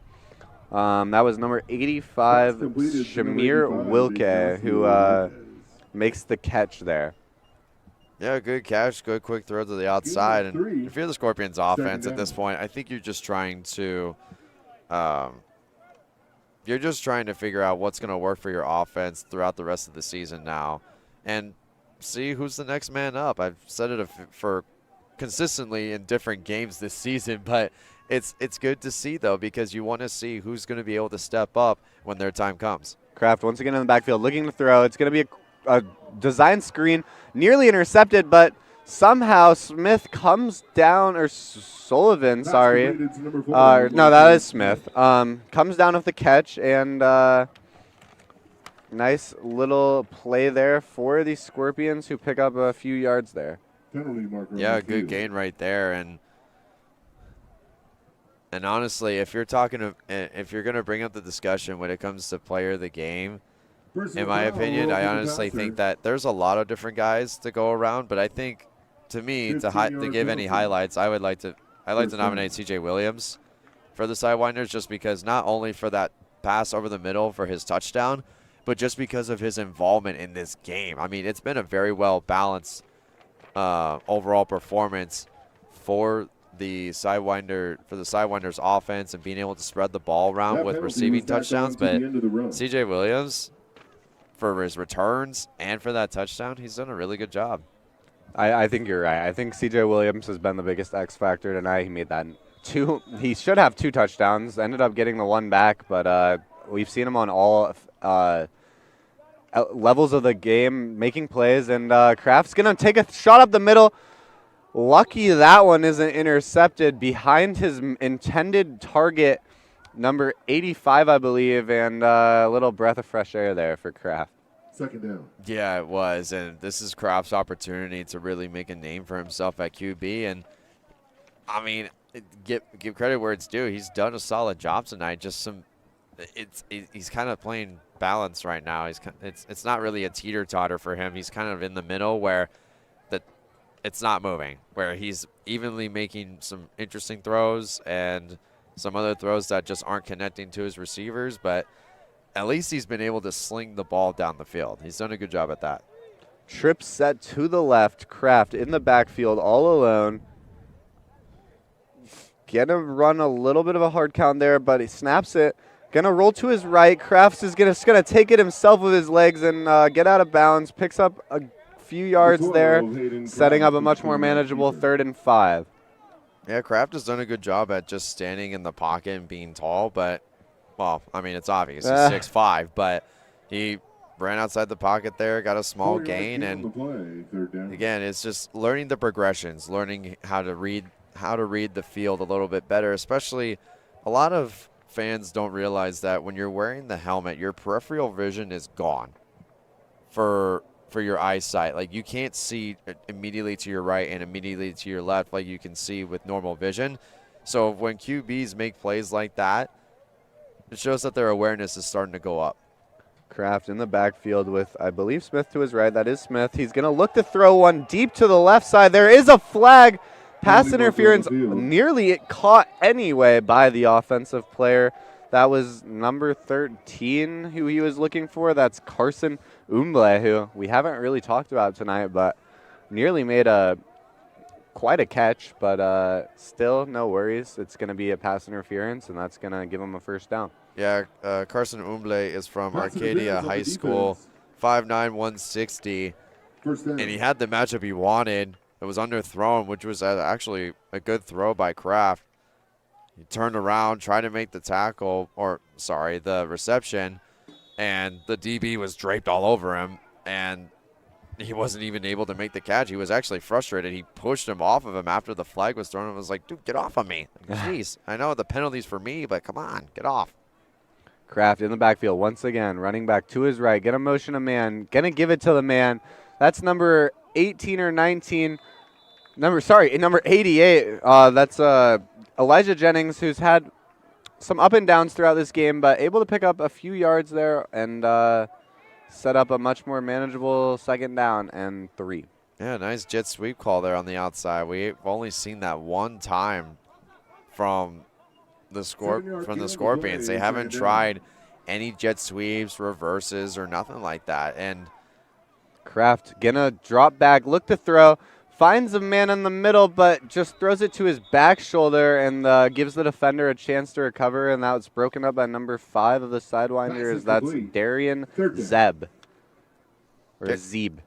Yeah, Darian Zeeb had a good game against Arizona Christian University a couple weeks ago, making a lot of great pass deflections and forcing a lot of incompletions, and that's the first time we said his name tonight. But honestly, that's a good thing for a defensive back, too, because you don't want your name getting called a whole lot. There was a flag on the play, so we are awaiting a call, and here we go, folks. False start. Offense number 56. 5-yard penalty. And that is going to be a false start on offense number 56, so that's going to back the Scorpions up just a little bit. And now from a 3rd and 3 to a 3rd and 7, and we'll see what Kraft and this offense can do to maybe get some points on the board with only 2 minutes and 42 seconds left in the 4th. Crazy fact here. They're 7 yards away from being in the red zone for the first time all game. They're about 6 or 7 yards away from it. That's how good this Sidewinders defense has been tonight. Yeah, Sidewinders defense has been elite tonight. But Kraft in the backfield once again, going to give it to his running back. That's number 21, who's met immediately at the line of scrimmage by the Sidewinders. Great defense there. Tackled by number 24 and number 26, I believe, of the Sidewinders. That is Julian Ramirez and Third down. Anthony Hernandez, the linebacker, who will come in and stop them for no gain and actually a loss of yards on the play. Yeah, the dynamic duo right there coming in to make the run stop. And now third down here, 3rd and 10. Obvious passing situation. See if you can get your offense in the red zone for the first time tonight. Kraft in the backfield once again with Ramirez to his left. Gonna look to his left, fires to his man, but just a little behind him, ends up having to come back and falls to the ground. So that's going to set up a 4th and 8, and I would not be surprised to see them go for it here, but it is going to be the 2-minute warning. So we are going to take a short break, and we will rejoin you guys very shortly. Hey guys, Vince here to talk about Angel Dentistry. It's where my wife and I have gone for over 10 years, and we trust them with our routine and extensive dental care because they care. Dr. Amber Angel is an Arizona native, born in the town of Miami, and has been practicing in the Valley over 20 years. For general to comprehensive dental services, call 602-788-2008. Located off of Cave Creek Road just north of the 101 in North Phoenix. Angel Dentistry, proud supporters of our young people and proud partners of the Varsity Sports Show. And welcome back, ladies and gentlemen. 2 minutes to go in this 4th quarter.